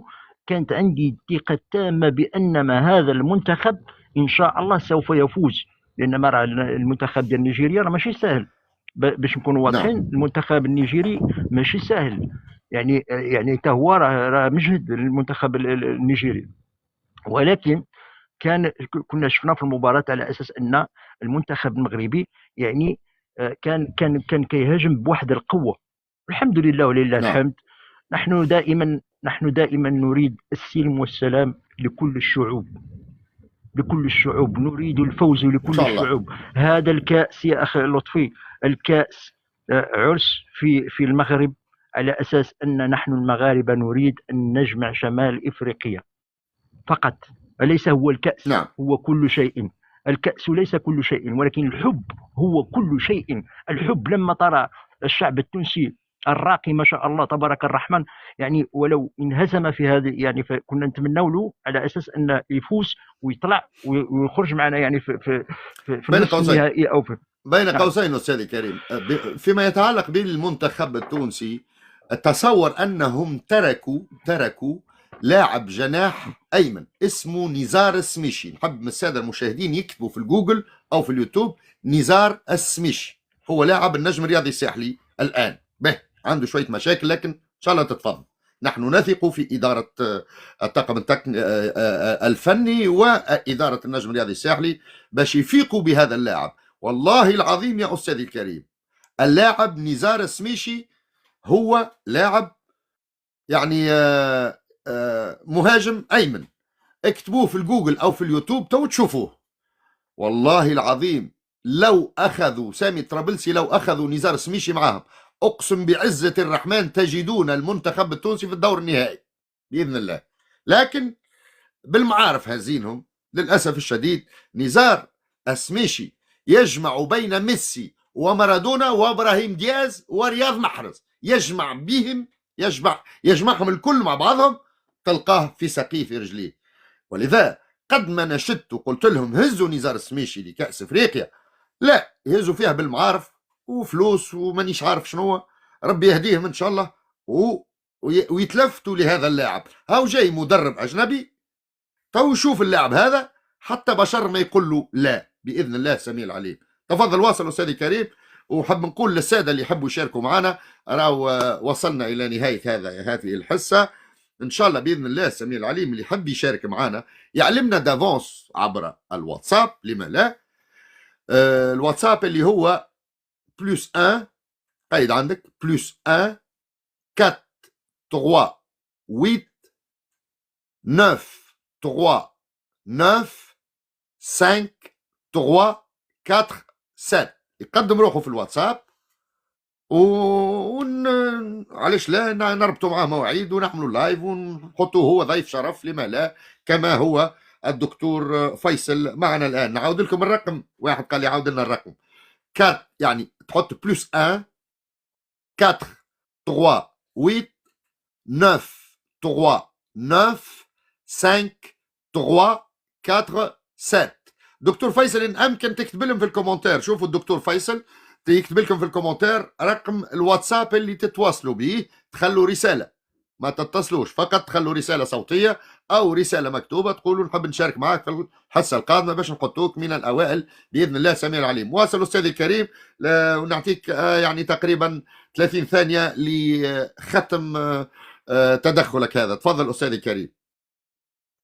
نعم اخويا لطفي، والله انا طلعت من المحبين ديالك مؤخرا، صافي لا دوزيام فوا اللي دخلت اللايف ديالك، دخلت بالقلب بارك ديالي الله فيك. الصراحه، سيرتو من شفت هذا المنتخب التونسي، يعني لما الشعب التونسي لما انسحب يعني بواحد الاريحيه وبواحد الحب وبواحد الكرم، زدت يعني دخلت اللايف تاعك لقيتك انسان يعني ما شاء الله تبارك الرحمن، ونتمنى لك ان شاء الله الخير، ان شاء الله بارك الله فيك. يكون ان شاء الله يكون في المقارب تزور العائله وتزور كل الاقارب ان شاء الله يا رب ان شاء الله يا العالمين. رب، هذا ما اتمنى لك ان شاء الله يا اخوي. رب. تحياتي لك، شكرا استاذي الكريم، ليلة وتحيه لك سعيدة. والى كل الاحرار ان شاء الله. نعم. شكرا استاذي الكريم. دكتور فيصل لك الكلمه في نهايه هذا المباشر. دكتور فيصل، نتحدثوا شويه على الدور النهائي باش يكون في الرباط ولا في كازابلانكا؟ في الرباط أخي الكريم. قبل موضوع النهائي أخبرك بأن تم تعيين صبري لموشي هو المدير الفني الجديد للمنتخب التونسي بعد إقالة سامي الطرابلسي. صبري الحمد الموشي لله، هو من الحمد جنسية لله. فرنسية ولكن أصل تونسي، تم تعيينه رسميا. نعم صبري اللموشي، نعم أتذكر صبري اللموشي في كأس إفريقيا 1994 التي نظمتها تونس. كان يوسف الزواوي مدرب المنتخب التونسي. للأسف الشديد يوسف الزواوي قال أن صبري اللموشي ما هواش لاعب كبير. جينا نشوفوا بعد كأس افريقيا وبعد انهزام تونس ضد مالي وضد الزئير، المهم من الدور الاول انسحبت تونس حينها تتذكرون جيدا. وجدنا صبري اللموشي كابيتان في بارما الايطاليه. نعم صحيح. وتحصل على بطولتين في ايطاليا وكأس كذلك. هذا صبري اللموشي اللي يوسف الزواوي فني تونسي قال ما هواش ملاعبي باهي، كما قالوا على زين الدين زيدان في الجزائر، نسيتوا شكون المدرب، قال لا زين الدين زيدان ماهوش لاعب، لا لا لا لا، طردوه من الجزائر. اذا نفس الشيء اللي عاملينه الان الى نزار سميشي في النجم الرياضي الساحلي. بالله يكتبوا نزار سميشي وشوفوه، شوفوا الاناقه نتاع اللاعب هذا اللي نجم يفيد تونس. واذا كان باش تلعبوه في ليكيب ناسيونال مرحبا بكم، ما تحبوش تلعبوه في ليكيب ناسيونال راي فما رجال قاعده تخدم له باش تهزوا الى دوله اخرى وباش يتحصل على الجنسيه نتاع الدوله الاخرى وباش يلعب مع دوله اخرى. نحن نتمنى ان يلعب في تونس لانه تونسي من اصل تونسي ومن صلب تونسي، لكن كان ما تحبوش رانا باش نخرجوه الى دوله اخرى مش لازم نذكروها، وباش يلعب مع دوله اخرى وتعطيه الجنسيه ويلعب مع الفريق الوطني نتاع الدوله اللي باش تعطيه الجنسيه، تاكدوا من ذلك. اذا يعني ماذا بيا كان تفيقوا قبل فوات الأوان على نزار السميشي. تفضل دكتور فيصل، الختام لك في 20 ثانية أستاذي الكريم. قلت لك أخي الكريم مقابلة الترتيب ستجمع بين المنتخب النيجيري والمنتخب المصري، هذا يوم السبت بملعب الكبير بطنجة، والمقابلة النهائية ستقام يوم الأحد بملعب الأمير مولاي عبد الله بالرباط. نتمنى الفوز للمنتخب المغربي. المنتخب المغربي والمنتخب السنغالي لكل واحد منهم كأس إفريقيا واحد، مع مشاركة المغرب في كأس العالم 7 مرات مقابل 4 مرات للمنتخب السنغالي. نتمنى الفوز للمنتخب المغربي، نتمنى الخير للجميع. وفي هذه اللحظة لا يفوتنا أن نذكر أن المملكة المغربية الشريفة أثبتت للعالم علو كعبها في التنظيم وفي البنيات التحتيه وفي استيعاب الجماهير وفي كانت هاد الكاس افريقيا بمثابه سوفت باور، بمثابه والامور الامنيه دكتور فيصل، الامور الامنيه اللي نحييهم. نعم، تحيه كبيره ما شاء الله عليه الرجال الحموشي، وتحيه لجميع المغاربه الاحرار. ولا يفوتني هنا أن ندعو الله تعالى أن يؤلف بين القلوب، بين جميع الأجناس وبين جميع المجتمعات العربية، والله يجمعنا على رجل قلب رجل واحد. وتحيات لسيدي الجميع، وشكرا جزيلا أخي لطفي، تنحييك. هنا لابد من تذكير أن الجميع ينتظر هذا كأس أفريقيا بفارغ من الصبر، أن المغرب يحرز عليها إكراما لهذا الجيل من اللاعبين، واكرام لهذا المدرب اللي دار مجهود كبير باش نوصلوا لهذه المرتبه هذه. وتحياتي ليك وتحياتي للجميع، وعاشت المملكه المغربيه الشريفه، والله ينصر سيدنا والله يشافيه. وسيدنا امين يا رب. باش نقولها بفخر، لا نريد ما كاين، باش نقولوهاش عندنا طامعين فيها ولا شي حاجه، تنقولها بكل حب. وتحياتي ليك وشكرا اخي الكريم، واللي عطيتي هذه المساحه، وتنحييك. السلام عليكم.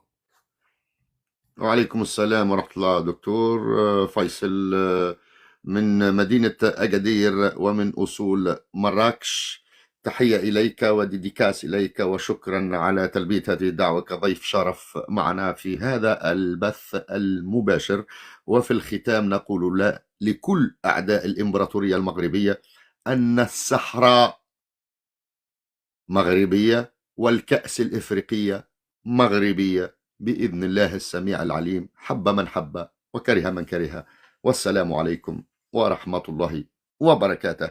هذا الإعلامي المغربي الكندي لطفي غرس، تونسي مع تأجيل التنفيذ، جزائري مع تأجيل التنفيذ، حتى الإطاحة بتبون وقيس سعيد. السلام عليكم ورحمة الله وبركاته. إلى اللقاء دكتور. إذن السلام عليكم ورحمة الله وبركاته. بالله إذا كان تحبوا تشاركوا معنا، خلينا لكم الواتساب اللي هو 0143953447 à la fin. D'accord. يلا السلام عليكم ورحمة الله وبركاته، وشكرا لكم. وماذا بيا إذا كان تشاركوا معنا في تيك توك، بدا سينيال من السونتر اللي في قطر اللي يخدم ضد الإمبراطورية المغربية، بداوا يعملونا في سينيال. بالله اعملوا لنا جماعات يرحم والديكم، وشاركوا في القناة نتاعنا على تيك توك. والسلام عليكم ورحمة الله وبركاته.